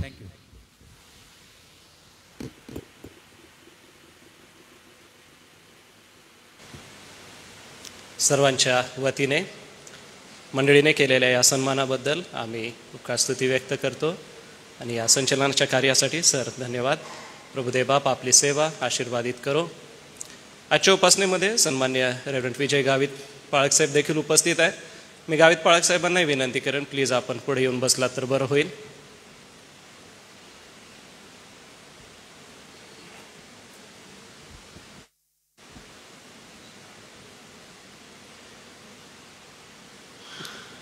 बरं. हां, प्रियांनो, आजचा पितृदिन आहे आणि पितृदिनाचं महत्त्व आपल्या सगळ्यांनाच ठाऊक आहे. आज पितृदिनाचं हे महत्त्व जाणत असताना आपण वेगवेगळ्या पद्धतीने देवाच्या वचनामधून ऐकून घेत असतो आणि देवाच्या वचनाचा बोध हा आपल्या सगळ्यांना मिळत असतो. प्रत्येक पितृदिनी किंवा मातृदिनी आपण तो बोध घेत असतो. विशेष वेळेचं आणि विशेष प्रसंगाचं ते महत्त्व असतं. आणि आज फादर्स डे म्हणजे हा जो पितृदिन आहे ह्याची जी सुरुवात झाली ते 19 जून 1910 या तारखेला अमेरिकेमध्ये सोरोना स्मार्ट ड्यूट या महिलेने केली. आपल्या वडिलांना सन्मानित करण्यासाठी या महिलेने एक पत्र त्यांच्या काउन्सिलला लिहिलं आणि त्यांच्या राजकीय सर्व वातावरणामध्ये त्यांनी कॅम्पेन सुरू केलं. आणि या दिवसाची सुरुवात व त्या दिवसापासून आपल्या वडिलांना ग्रीटिंग कार्ड्स देणं, भेटवस्तू देणं, त्यांचा सन्मान करणं अशी पद्धत आजपर्यंत सुरू आहे. आणि या पद्धतीच्या द्वारे अनेक मिशनरी आमच्याकडे आले. त्यांच्याद्वारे देखील आम्हा विश्वासणाऱ्यांना या गोष्टीचं महत्त्व कळलं. आणि सोबतच पवित्र शास्त्राचा याला आदर आहे की आपली आई व आपला बाप यांचा सन्मान कर. व त्याचा सन्मान करीत असताना मागील महिन्यामध्ये आपण आपल्या मातांना सन्मानित केलं. या महिन्यामध्ये आपण पितृदिन म्हणून पित्यांना सन्मानित करत असतो. प्रभुदेव बाप आपल्या सगळ्यांची ही सेवा आशीर्वादित करो. प्रेम प्रीती असंच वाढत राहो. आज मननासाठी एका व्यक्तीचं जीवनचरित्र मी आपल्या नजरेसमोर ठेवणार आहे. यासाठी आपण आपल्या पवित्र शास्त्रामध्ये उत्पत्तीचं पुस्तक काढूया. आज थोडंसं वचनं आपल्याला वाचायची आहेत. काही वचनं मी आपणाला सांगणार आहे. जरी आपण जोरात वाचायची नाही, आपल्या पवित्र शास्त्रात बघायची आहे, तर सगळ्यांना माझी विनंती आहे, सगळ्यांनी आपापलं बायबल आपल्या हाती घ्यावं, आपलं बायबल उघडावं. आणि कोणाकडे बायबल नसेल तर आपण चर्च सुटल्यानंतर सांगा, आपणाला बायबलची व्यवस्था करून देण्यात येईल. महत्त्वाचं गोष्ट ही आहे की आपल्या प्रत्येकाच्या हातामध्ये बायबल असावं. तर उत्पत्ती याचा आपण 5वा अध्याय काढूया. या 5व्या अध्यायामध्ये 21, 22, 23 आणि 24 ही वचनं बघा. या ठिकाणी एका वडिलाचं जीवनचरित्र आहे, एका व्यक्तीचं जीवनचरित्र आहे. हनोक 65 वर्षाचा झाल्यावर त्यास मतुशलह झाला. मतुशलह झाल्यावर हनोक 300 वर्ष देवाबरोबर चालला व त्यास आणखी मुलगे व मुली झाल्या. हनोकाचे एकंदर आयुष्य 365 वर्षाचे झाले. हनोक देवाबरोबर चालला त्यानंतर तो नव्हता, कारण देवाने त्याला नेले. किती सुंदर व्यक्तिमत्व आम्हाला या ठिकाणी पाहायला मिळतं. फारच छान असं हे व्यक्तिमत्व आहे. आणि या व्यक्तिमत्वाचा जो प्रभाव आहे किंवा या व्यक्तिमत्वाची जी छाप आहे ती आम्हा प्रत्येकाच्या मनावर बसलेली आहे. कारण बघा, त्याला जिवंत असं लोकांतरी नेण्यात आलं, म्हणजे हनोकाला मरणाचा अनुभव आला नाही. किती चांगला हा पिता. त्याच्या जीवनाबद्दल ज्याही वेळेला पवित्र शास्त्रात आपण वाचतो, संडे स्कूलमध्ये म्हणा, तरुण संघात म्हणा किंवा मंडळीमध्ये म्हणा, रविवारच्या उपासनेमध्ये म्हणा, हनोकाबद्दल सांगितलं तर एकच गोष्ट आमच्या लक्षात येते, ती म्हणजे हनोकाला देवाने जिवंत असं नेलं, त्याला मरणाचा अनुभव आला नाही. पण किती चांगलं हे व्यक्तिमत्व आहे. पवित्र शास्त्रामध्ये वडील म्हटल्यानंतर आम्हाला अब्रामाचं चित्र डोळ्यासमोर येतं, कारण अब्रामाला विश्वासणाऱ्यांचा पिता असं म्हटलेलं आहे. विश्वासणाऱ्यांच्या जीवनामध्ये विश्वासणाऱ्याने कसं वागावं हे सगळं अब्रामाच्या जीवनातून आम्हाला शिकायला मिळतं.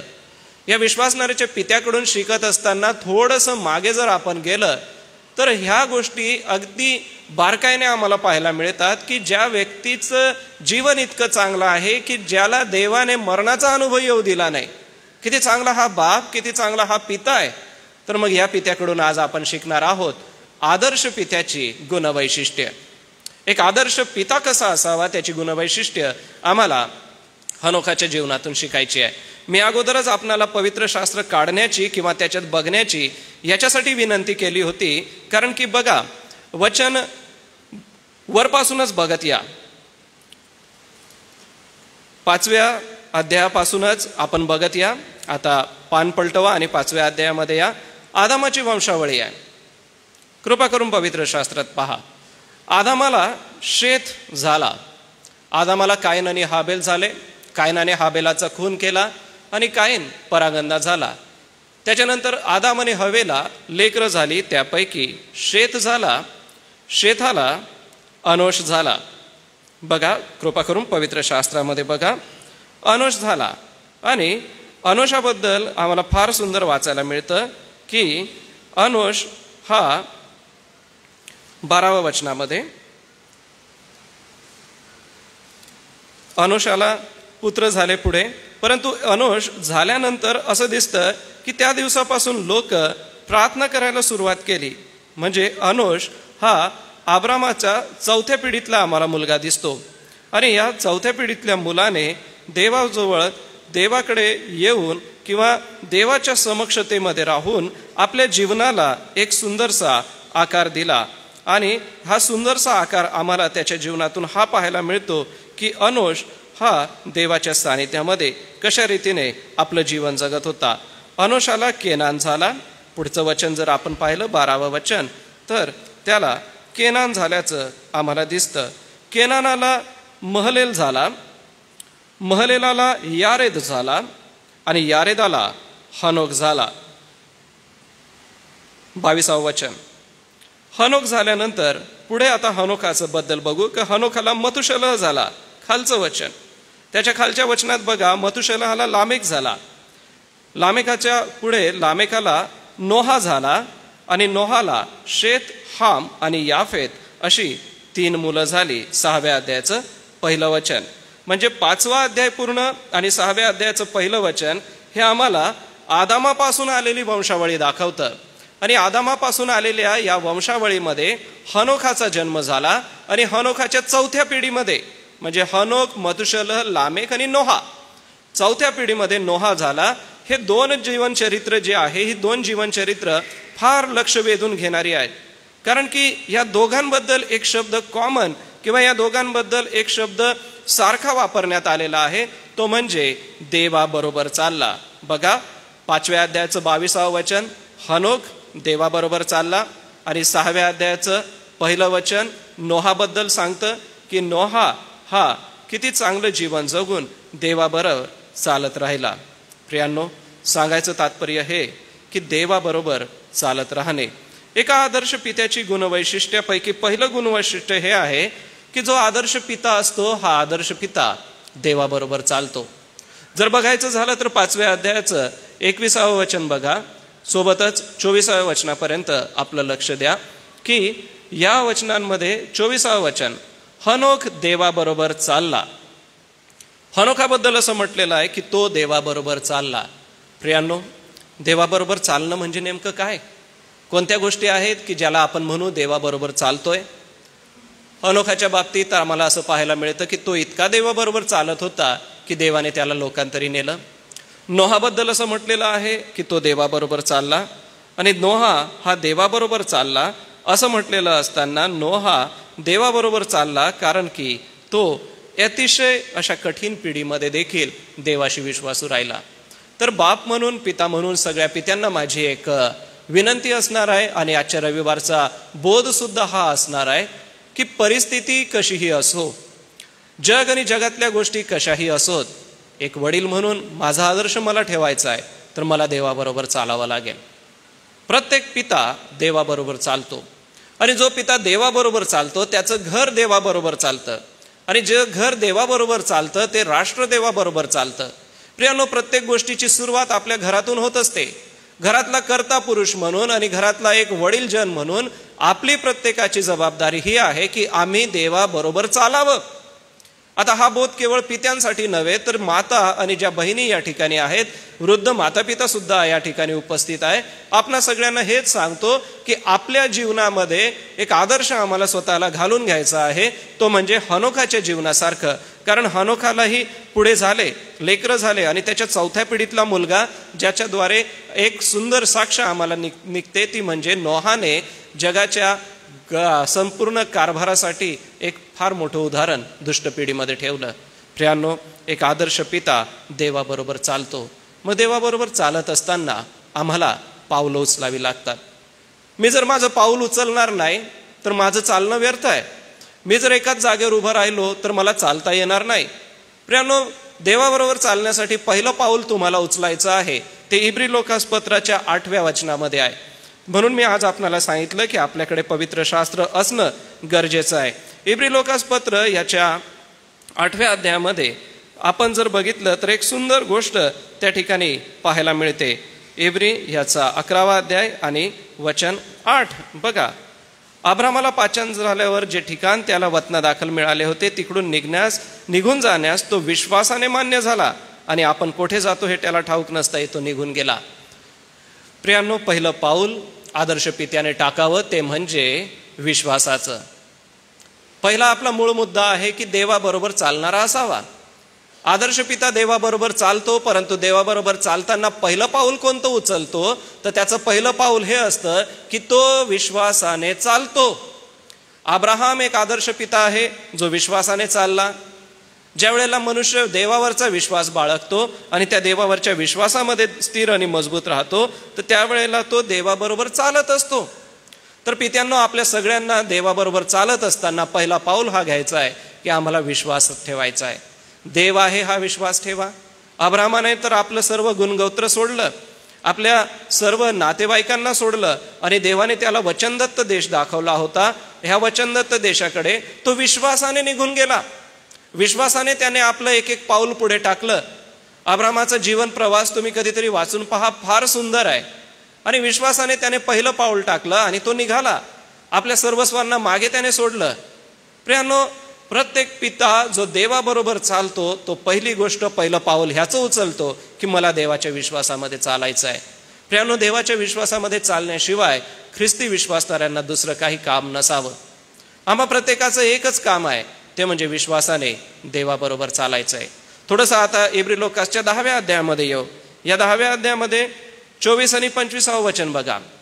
इब्रियाचा 10वा अध्याय 24 आणि 25 वचन बघा. यात असं म्हटलेलं आहे, आणि प्रीती व सत्कर्मे करण्यास उत्तेजन येईल असे एकमेकांकडे लक्ष द्या. आपण एकमेकांच्या चालीरीतीप्रमाणे आपले एकत्र मिळणे न सोडता एकमेकांना बोध करावा. दुसरं पाऊल प्रत्येक पित्याने उचलावं ते असणार आहे सहभागितेचं, फेलोशिपचं. आपली फेलोशिप असली पाहिजे, एकमेकांबरोबर सहभागिता असली पाहिजे. ज्या कुटुंबांमध्ये, ज्या फॅमिलीजमध्ये सहभागिता होते ती कुटुंब फार मजबूत आणि एकमेकांना धावून जाणारी असतात. सुखदुःखाला एकमेकांना मदतीला दिसून येतात. कुटुंबामध्ये ते प्रेम आणि ती प्रीती आम्हाला पाहायला मिळते. प्रियांनो, आपण ख्रिस्ती विश्वासणारे आहोत आणि एका आदर्श जीवनाला जगत आहोत. तर आदर्श जीवन जगत असताना, देवाबरोबर चालत असताना अगोदर देवाच्या वरती विश्वास ठेवा आणि सोबतच आपल्या आप्तजनांसंगती, आपल्या नातेवाईकांसंगती फेलोशिप तुम्ही घ्या. हे इब्री लोकासच्या 10व्या अध्यायाचं 24 वचन म्हणतं की प्रीती आणि सत्कर्मे करण्यास उत्तेजन येईल असे एकमेकांकडे लक्ष द्या. एक वडील म्हणून माझी भूमिका ही आहे की मला एकमेकांना उत्तेजन द्यायचं आहे आणि ते प्रीतीचं उत्तेजन आहे. वडील म्हणून प्रत्येक वडिलाची भूमिका आपल्या कुटुंबामध्ये एकच असणार आहे की मला कुटुंबाचं प्रमुख म्हणून मला एकमेकांवरती प्रीती करायची आहे. आपसी जे नातेसंबंध आहे आपसामध्ये जे आपले नातेवाईक आहेत त्या सगळ्यांना एकत्र जोडून त्यांच्या बरोबरची माझी सहभागिता मला मजबूत करायची आहे.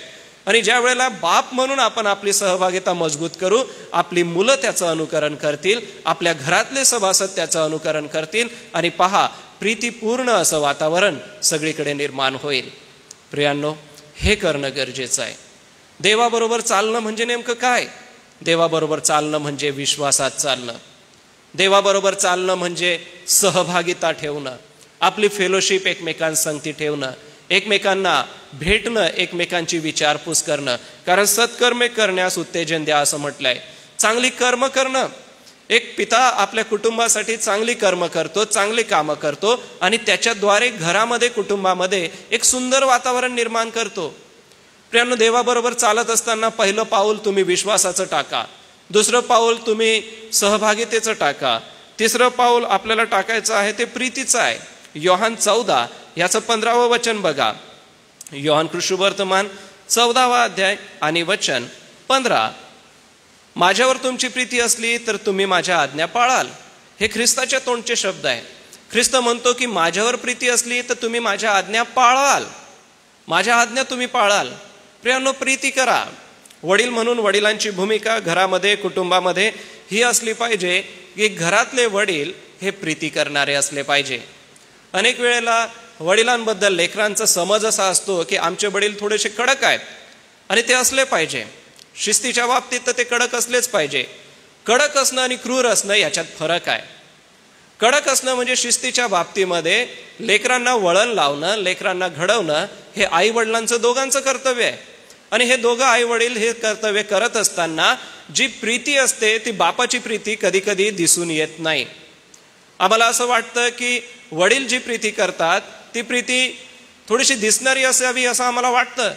परंतु बापाचं जे प्रेम असतं आपल्या लेकरांवरती प्रेम करण्याचं किंवा आपल्या कुटुंबाप्रती त्याचे ज्या प्रेमळ गोष्टी असतात त्या अनेक वेळेला दिसून येत नाही. बापाचं मन असं असतं की जे नजरेसमोर दिसत नाही, लोकांसमोर दिसत नाही, परंतु ते कार्य करतं. त्याला तेवढीच चिंता असते आपल्या लेकरांची, तेवढीच चिंता असते आपल्या कुटुंबाची आणि तेवढेच त्याचे प्रयत्न असतात आपल्या घराला, आपल्या कुटुंबाला घडवण्यासाठी. हनोक देवाबरोबर चालला. देवाबरोबर चालत असताना विश्वासाने चाला, देवाबरोबर चालत असताना सहभागितेने चाला, देवाबरोबर चालत असताना प्रीतीने चाला. प्रीतीमध्ये कधी अंतर देऊ नका. प्रियांनो, आमची प्रीती ही शब्दांनी नव्हे तर कृतीने असावी असं याकोबाचं पत्रही शिकवतं. मग आमची प्रीती आपल्या कुटुंबावरती कशी आहे? रागराग, चिडचिडपणा हा सतत नसावा. अनेक लेकरं आपल्या पित्यांना घाबरतात आणि त्यांच्याबद्दल असं म्हणतात की आमचे वडील खूप चिडतात. प्रियांनो, असे प्रभाव किंवा अशा गोष्टी आम्हाला वाचायला मिळतात, ऐकायला मिळतात ज्या वेळेला काउन्सिलिंगचा विषय येतो. अनेक वेळेला जी लेकरं असतात त्यांना समजवण्याचा विषय येतो. अनेक वेळेला लेकरं आपल्या गोष्टी आपल्या आईवडिलांना न सांगता त्यांच्या समवयस्क मित्रांना सांगतात आणि त्यांना चुकीचा सल्ला मिळतो आणि चुकीच्या दिशेने आमची नवी पिढी जात असते. प्रियांनो, बाप म्हणून, एक आदर्श पिता म्हणून देवाबरोबर चालत असताना आपल्या लेकरांना प्रीतीने जवळ घेऊन त्यांच्यासोबत बसून त्यांच्या वयामध्ये जी वाढ होत असते, विशेषतः जे बालवयामधून टीनेजमध्ये जातात त्या टीनेजच्या लेकरांना आम्हाला सोबत बसून वेळ घालवणं गरजेचं आहे. ज्या कुटुंबामध्ये एक वडील म्हणून ही जबाबदारी प्रत्येक वडील पार पाडतात ते कुटुंब विश्वासामध्ये मजबूत असतं. प्रियांनो, सोबतच देवाबरोबर चालत असताना एक पाऊल आम्हाला उचलायचं आहे. ते मार्क कृष्णवर्तमान 1 अध्यायाचं 35वं वचन असणार आहे. मार्क 1:35 कृपा करून आपल्या पवित्र शास्त्रात आपण बघा. मग तो सकाळी मोठ्या पहाटे सुसून बाहेर गेला व रानात जाऊन तेथे त्याने प्रार्थना केली. येशू ख्रिस्त रानामध्ये जाऊन प्रार्थना करतो. एक आदर्श पिता तोच आहे जो आपल्या कुटुंबासाठी प्रार्थना करतो. आदर्श पिता देवाबरोबर चालत असताना प्रीती करतो, विश्वासामध्ये चालतो, सहभागिता घेतो आणि आदर्श पिता आपल्या कुटुंबासाठी प्रार्थना करतो. आपल्याला ठाऊक नाही, परंतु अनेक असे वडीलजन आहेत की जे सकाळी लवकर उठतात आणि आपल्या कुटुंबासाठी गुडघ्यावर बसून म्हणा किंवा जमत नसेल तर आपल्या मांडी घालून आपल्या सोफ्यावर म्हणा किंवा आपल्या खुर्चीवर ते बसतात आणि आपल्या लेकरांची नावं घेऊन प्रार्थना करतात आणि आपल्या लेकरांसाठी, आपल्या कुटुंबासाठी, कुटुंबाच्या भरणपोषणसाठी, येणाऱ्या सर्व व्यवहारासाठी आणि महिनाभरामध्ये जे काही खर्च आहेत त्यासाठी वेगवेगळ्या फीज आहेत, वेगवेगळे गोष्टी देण्याच्या आहेत किंवा ज्याचे बिल आहेत ते देण्यासाठी ते बसतात, विश्वासाने देवाकडे मागतात. प्रियांनो, बापाचं अंतःकरण अनेक वेळेला दिसून येत नाही, परंतु ते असतं. कारण प्रत्येक पिता देवाबरोबर चालणारा असावा ही देवाची इच्छा आहे. हनोक देवाबरोबर चालला. तर पित्यांनो, मी आज सकाळी आपणा सगळ्यांना हेच प्रोत्साहन देऊ इच्छितो की आपण पण देवाबरोबर चालू. आणि फक्त मी वडिलांसोबतच बोलत नाही, तर जमलेले आपण सगळे जे माता भगिनी आहात, आपणालाही देवाबरोबर चालायचं आहे. आणि देवाबरोबर चालत असताना आम्हाला प्रार्थनेमध्ये चालायचं आहे. जे कुटुंब वैयक्तिक रीतीने प्रार्थनेमध्ये वेळ घालवतं ते कुटुंब फार प्रार्थनाशील होऊन देवाचं गौरव करणारं असतं. वडील म्हणून आपल्या कुटुंबासाठी प्रार्थनेसाठी तुम्हाला वेगळा वेळ काढणं गरजेचं आहे. आपल्याला कामाचा व्याप असेल तरी पण आपण निवांतपणे एक वेळ काढा आणि त्या वेळेमध्ये बसून प्रार्थना करा. काही गाईडलाईन आम्हाला हनोकाच्या जीवनातून पाहायला मिळतात, अब्रामाच्याही जीवनातून शिकायला मिळतात की प्रार्थनेच्या द्वारेच सगळ्या गोष्टी घडतात. वडील म्हणून देवाबरोबर चालत असताना प्रियांनो प्रार्थनेसाठी वेळ काढा.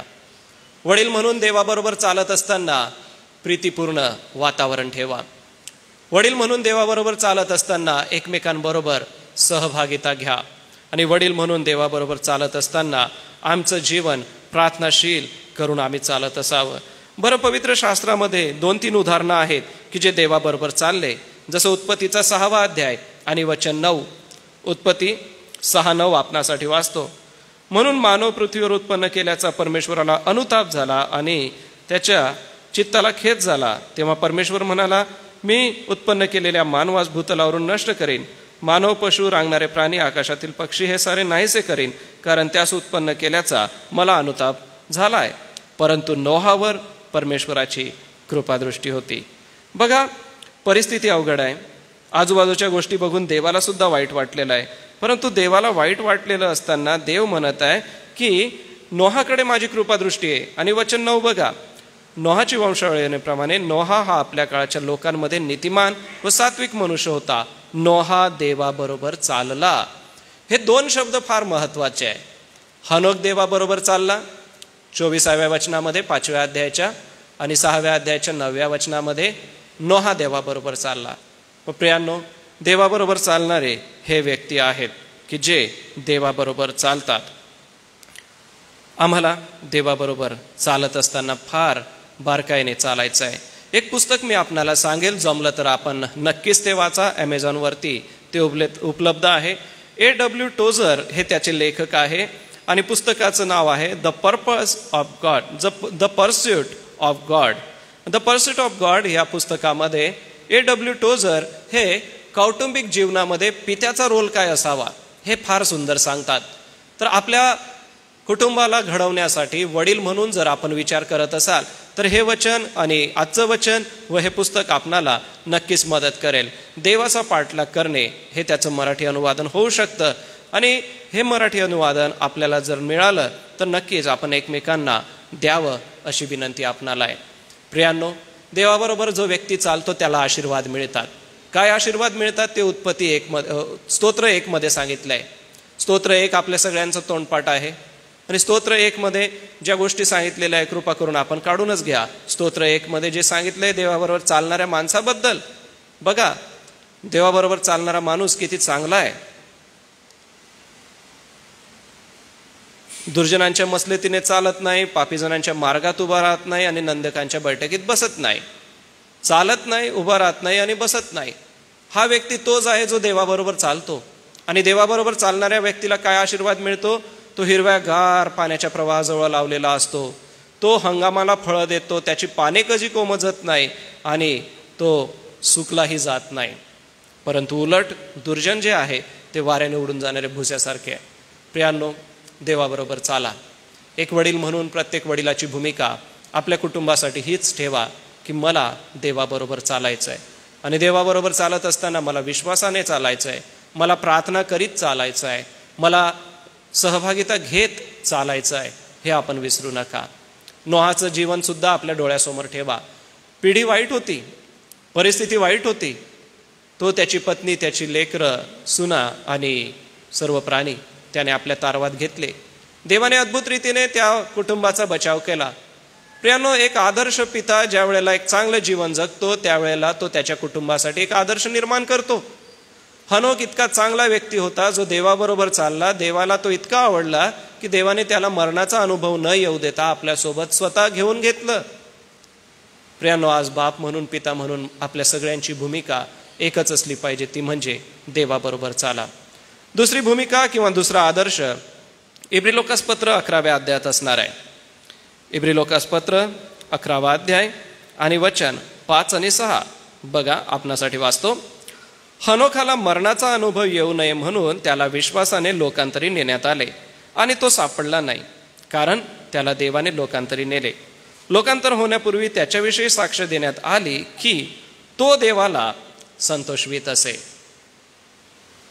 जमलं तर आपण याही ठिकाणी अंडरलाईन करू शकता की देवाबरोबर चालणे आणि देवाला संतोषविणे.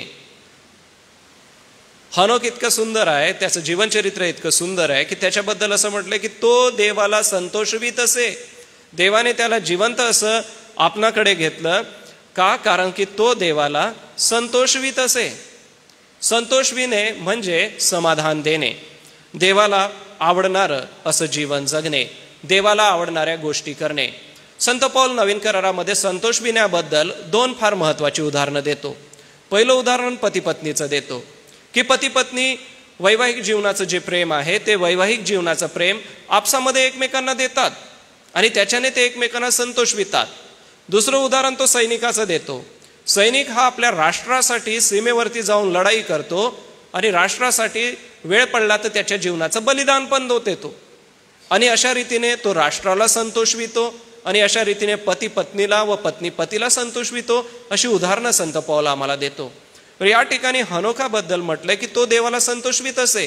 हा एक पिता आहे आणि पिता देवाला संतोषवितो. तर मग आज आपल्याला उत्तर हेच आहे की वडील म्हणून तुम्हाला आणि मला देवाला संतोषविण्यासाठी प्रयत्न केले पाहिजे. आज आपल्या कौटुंबिक जबाबदाऱ्या आहेत, त्याला नाकारू शकत नाही. नोकरी व्यवसाय आहे, त्याला नाकारू शकत नाही. आपण तो नक्कीच करावा, पण त्याच्यातून मी देवाला संतोष देतो का? किंवा मी जे करत आहे त्याच्यात ते देवाला आवडतं का? हा प्रश्न आपल्या स्वतःला विचारा. वडील म्हणून मी माझ्या कुटुंबासाठी जे नियम घालून दिलेले आहे किंवा माझ्या कुटुंबाची जी संहिता ज्याला आपण म्हणूया, ज्याला ग्रीकमध्ये हुस्टाफे असं म्हटलेलं आहे, आणि या हुस्टाफे म्हणजे कुटुंब संहिता, कुटुंबाचे काही कोड असतात किंवा कुटुंबाचे काही नियम असतात आणि या कुटुंबाच्या कारभाराला बघणारा एक प्रमुख असतो आणि हा कारभारी जो असतो ते कुटुंबाची सर्व व्यवस्था बघत असतो.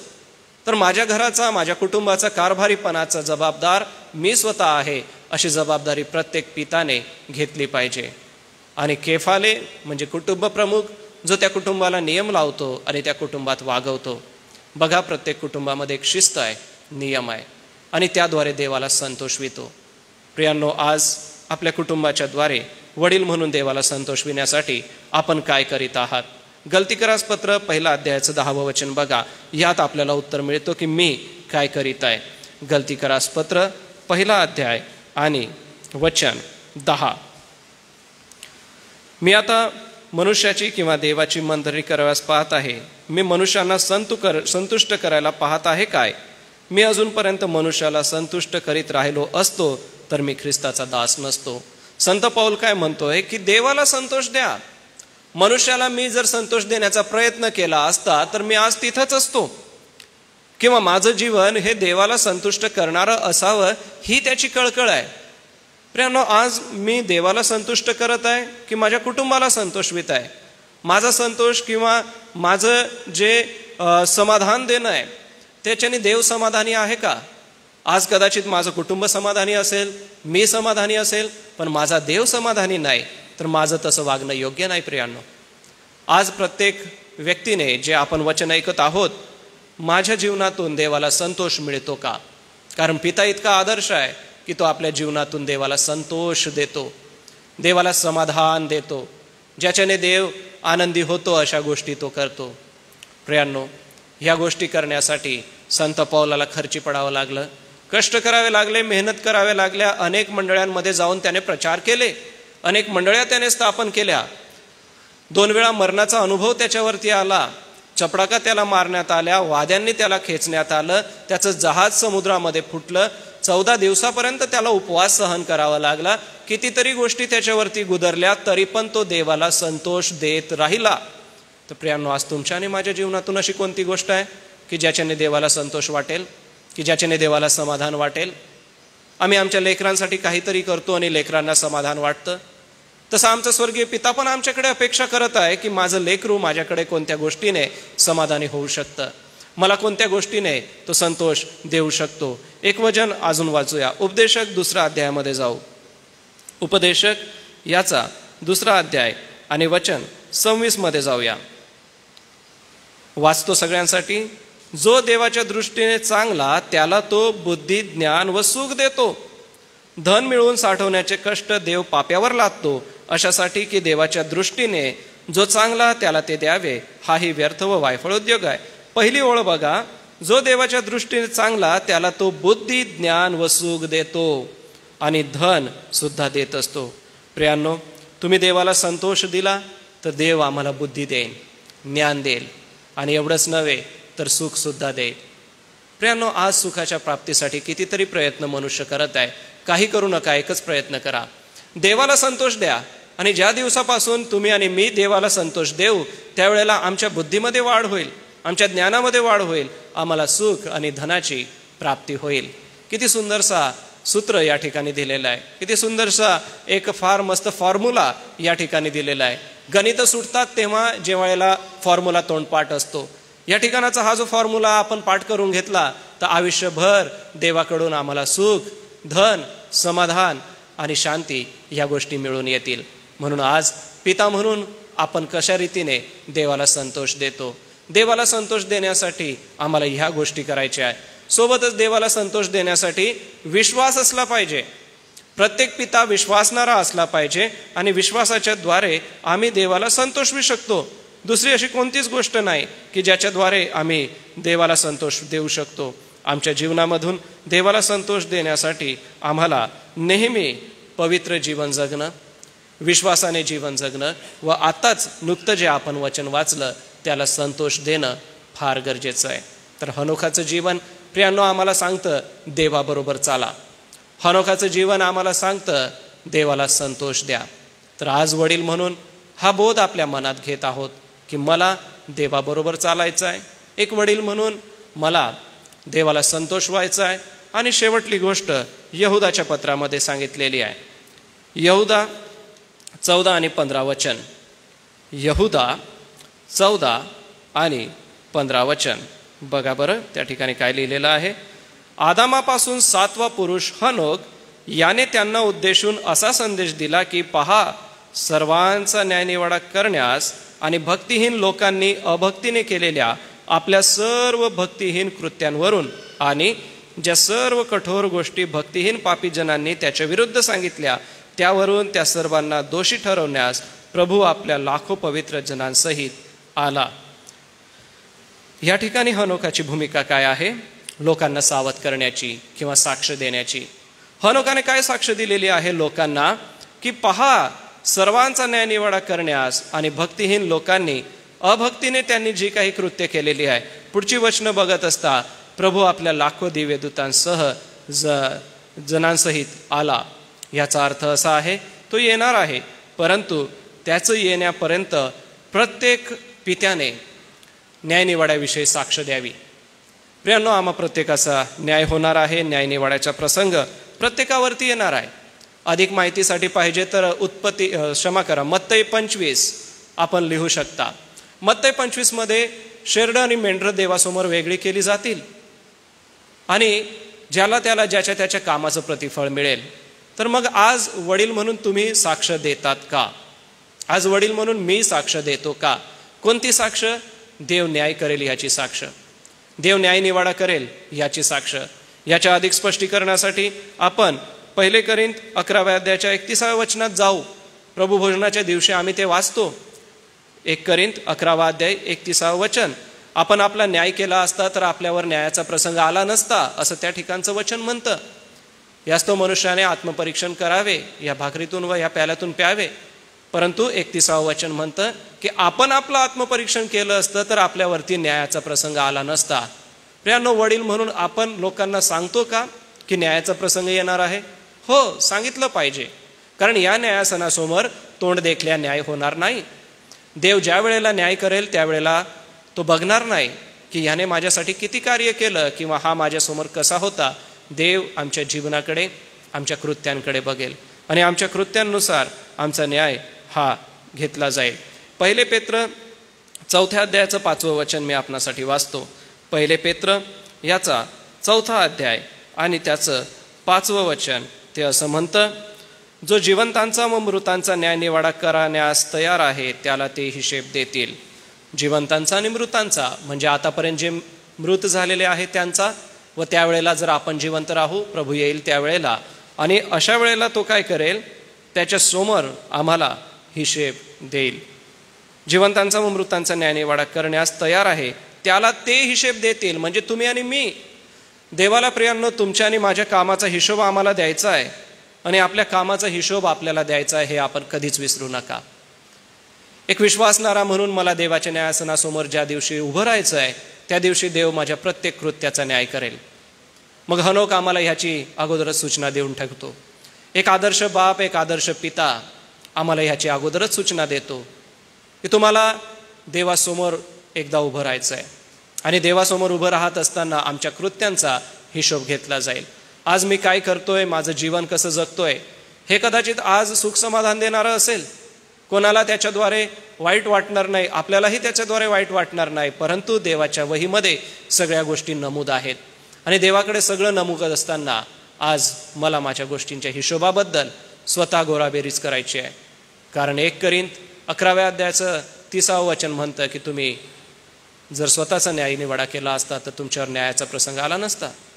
एक दिवस आपण देवाच्या न्यायासनासमोर उभे राहू. जर प्रभू येण्याच्या पूर्वी आपल्याला प्रभू आज्ञा झाली तर आपण झोपी जाऊ, आणि जर आपण जिवंत राहू तर आपली शरीरं बदलतील आणि कबरेतून उठून त्याच्यासमोर न्यायासनासमोर आम्हाला तो घेऊन जाईल, आम्हाला प्रतिफळ देईन. म्हणून आपण लाकूड, पेंढा किंवा वैरण ह्याच्यावरती आपलं बांधकाम करीत आहोत का? कारण ते जळून जाईल. प्रियांनो, आपलं काम मजबूत असावं. या ठिकाणी हनोक फार सूचना देतो महत्त्वाची की तुम्ही न्यायनिवाड्याविषयी सांगा. आमच्या बोलण्यातून आम्हाला न्यायनिवाड्याविषयी सांगायचं आहे. आम्ही ज्या ठिकाणी जॉब करतो त्या जॉबमधून, त्या कामकाजामधून आम्हाला देवाच्या न्यायनिवाड्याविषयी सांगायचं आहे. ज्या ज्या व्यवसायातून आम्ही पुढे जातो त्यामधून आम्हाला न्यायनिवाड्याविषयी सांगायचं आहे. आम्ही सांगू, साक्ष देणारे बनू. प्रियांनो, आज हनोकाच्या जीवनातून जास्त आपण ज्या महत्त्वाच्या गोष्टी होत्या त्याच घेतलेल्या आहेत आणि ह्याचा आशीर्वाद काय मिळाला तर तो देवाबरोबर जिवंत असा घेण्यात गेला. प्रियांनो, तो देवाबरोबर लोकांतरी घेण्यात गेला. जिवंत म्हणजे किती सुंदर ही गोष्ट आहे की त्याला मरणाचाच अनुभव आला नाही. अनेक जीवनचरित्र पितृदिनाच्या दिवशी आपण चरित्र बघत असतो, परंतु आज एका वेगळ्या पद्धतीने एक जीवनचरित्र मी आपल्यासमोर ठेवलेलं आहे आणि हे जीवनचरित्र आहे हनोकाचं. हनोक ज्याला मरणाचा अनुभव आला नाही, हनोक ज्याला जिवंत असं देवाने आपल्याकडे घेतलं. प्रियांनो, 3 मुद्दे फक्त लक्षात ठेवा. एका आदर्श पित्यामध्ये कोणती गुणवैशिष्ट्ये असावीत? जर हा प्रश्न आपण आपल्या मनात घेतला, जमलं तर आपण आपल्या वहीमध्ये हे लिहू शकता की हनोकाच्या जीवनातून एक आदर्श पिता कसे बनावे हे आपण शिकू शकतो. तर पहिली गोष्ट, देवाबरोबर चाला. कारण हनोक देवाबरोबर चालला. त्याच्या 7व्या पिढीमध्ये नोहा देवाबरोबर चालला. मग आता थोडासा विचार करण्याची गोष्ट आहे, आपल्याला आपल्या किती पिढ्या आठवतात? जसं आपण आहोत, आपल्याला आपले वडील आठवतात, वडिलांचे वडील आठवतात, त्यांचे वडील आठवतील. म्हणजे आम्हाला आमच्या आजोबापर्यंत माहिती आहे, परंतु पणजोबा आणि त्यांच्या वडिलांची नावं कदाचित आम्हाला आठवणार नाही. जास्तीत जास्त 4थ्या किंवा 5व्या पिढीपर्यंत आपण नावं आठवू शकतो.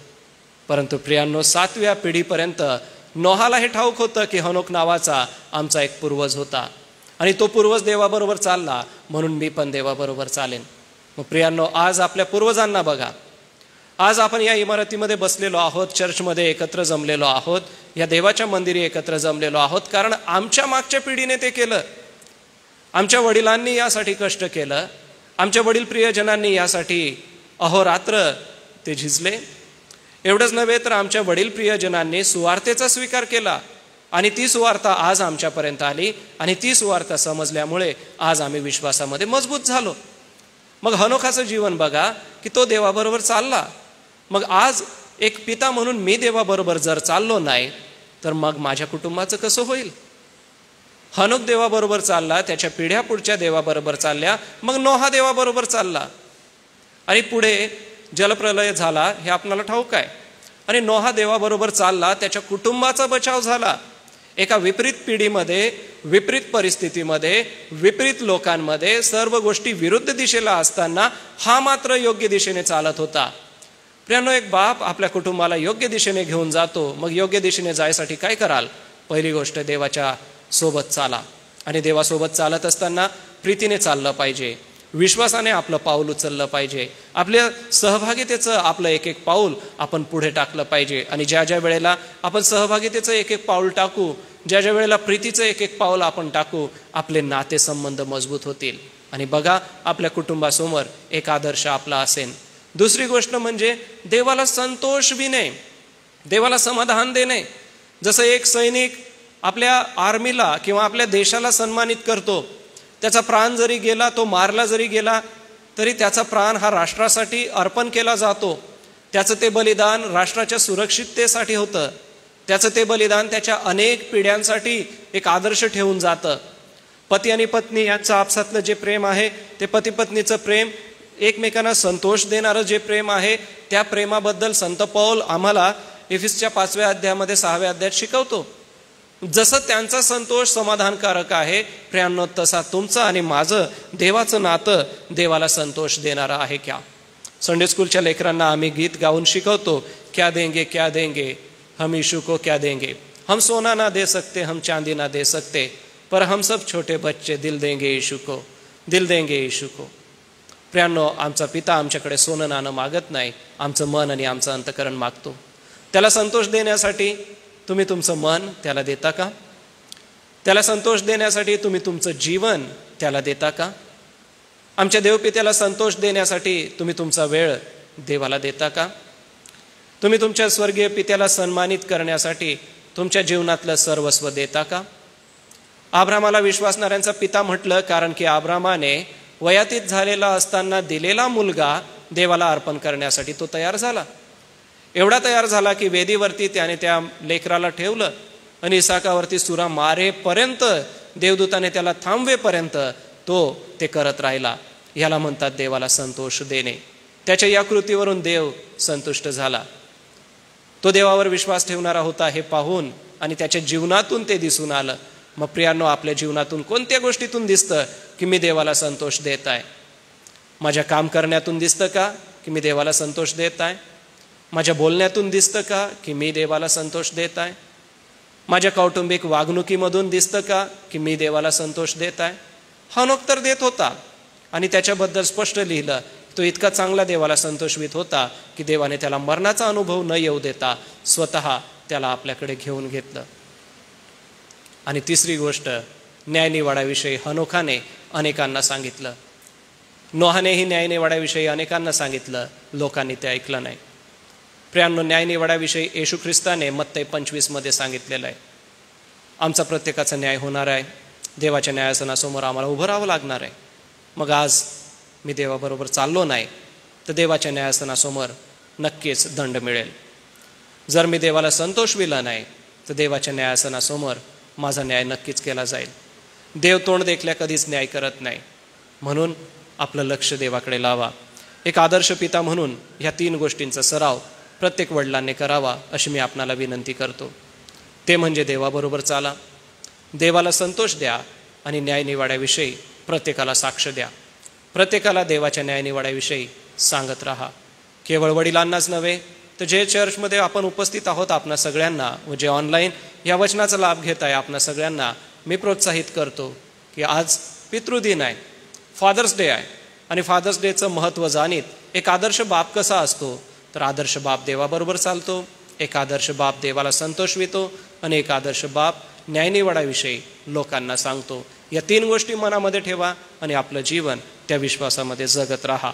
या डोळे मिटू, देवाकडे शक्ती मागू, सहाय्य मागू व या संपूर्ण सप्ताहभरामध्ये जे जे कार्यक्रम होणार आहे, होणाऱ्या प्रार्थना सभा आहेत, होणारे बायबल स्टडीज आहेत आणि होणाऱ्या सर्व कार्यांना प्रभुदेव बाप शक्ती देव, कृपा देव आणि ते सिद्धीस नेव.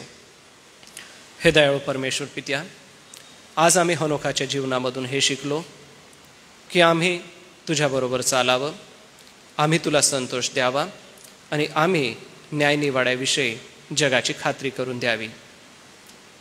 कारण की तू करिंथच्या पुस्तकात 11व्या अध्यायातील 30व्या वचनात आम्हाला म्हणतो की तुम्ही जर न्याय करून घेतला असता तर तुमच्यावरती न्यायाचा प्रसंग आला नसता. अरे प्रभू, तुझ्या न्यायासनासमोर आम्हाला आमची पारितोषिकं मिळतील. त्यासाठी आज केवळ पिता म्हणून नव्हे तर एक नागरिक म्हणून, एक सदस्य आणि एक सभासद म्हणून प्रभू तुझ्याकडे सहाय्य आणि कृपा आम्ही मागतो. तुझ्यासोबत चालण्यासाठी आम्हाला शक्ती दे, तुला संतोष विण्यासाठी आम्हाला संधी दे आणि न्यायनिवाड्याविषयी इतरांना सांगण्यास तू आम्हाला शब्द दे.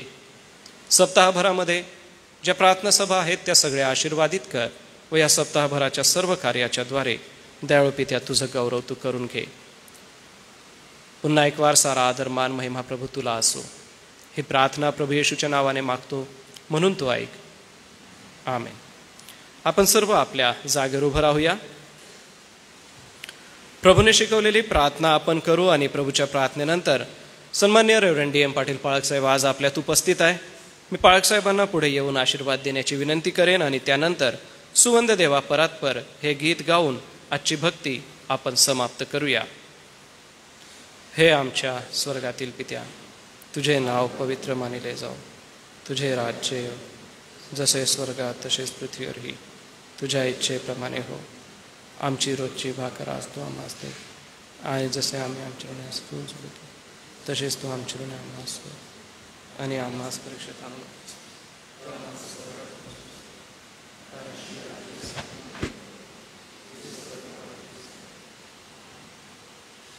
आपला बाप व आपले आई यांचा मान राख, यासाठी की तुझे कल्याण व्हावे व पृथ्वीवर दीर्घायुष्य असावे.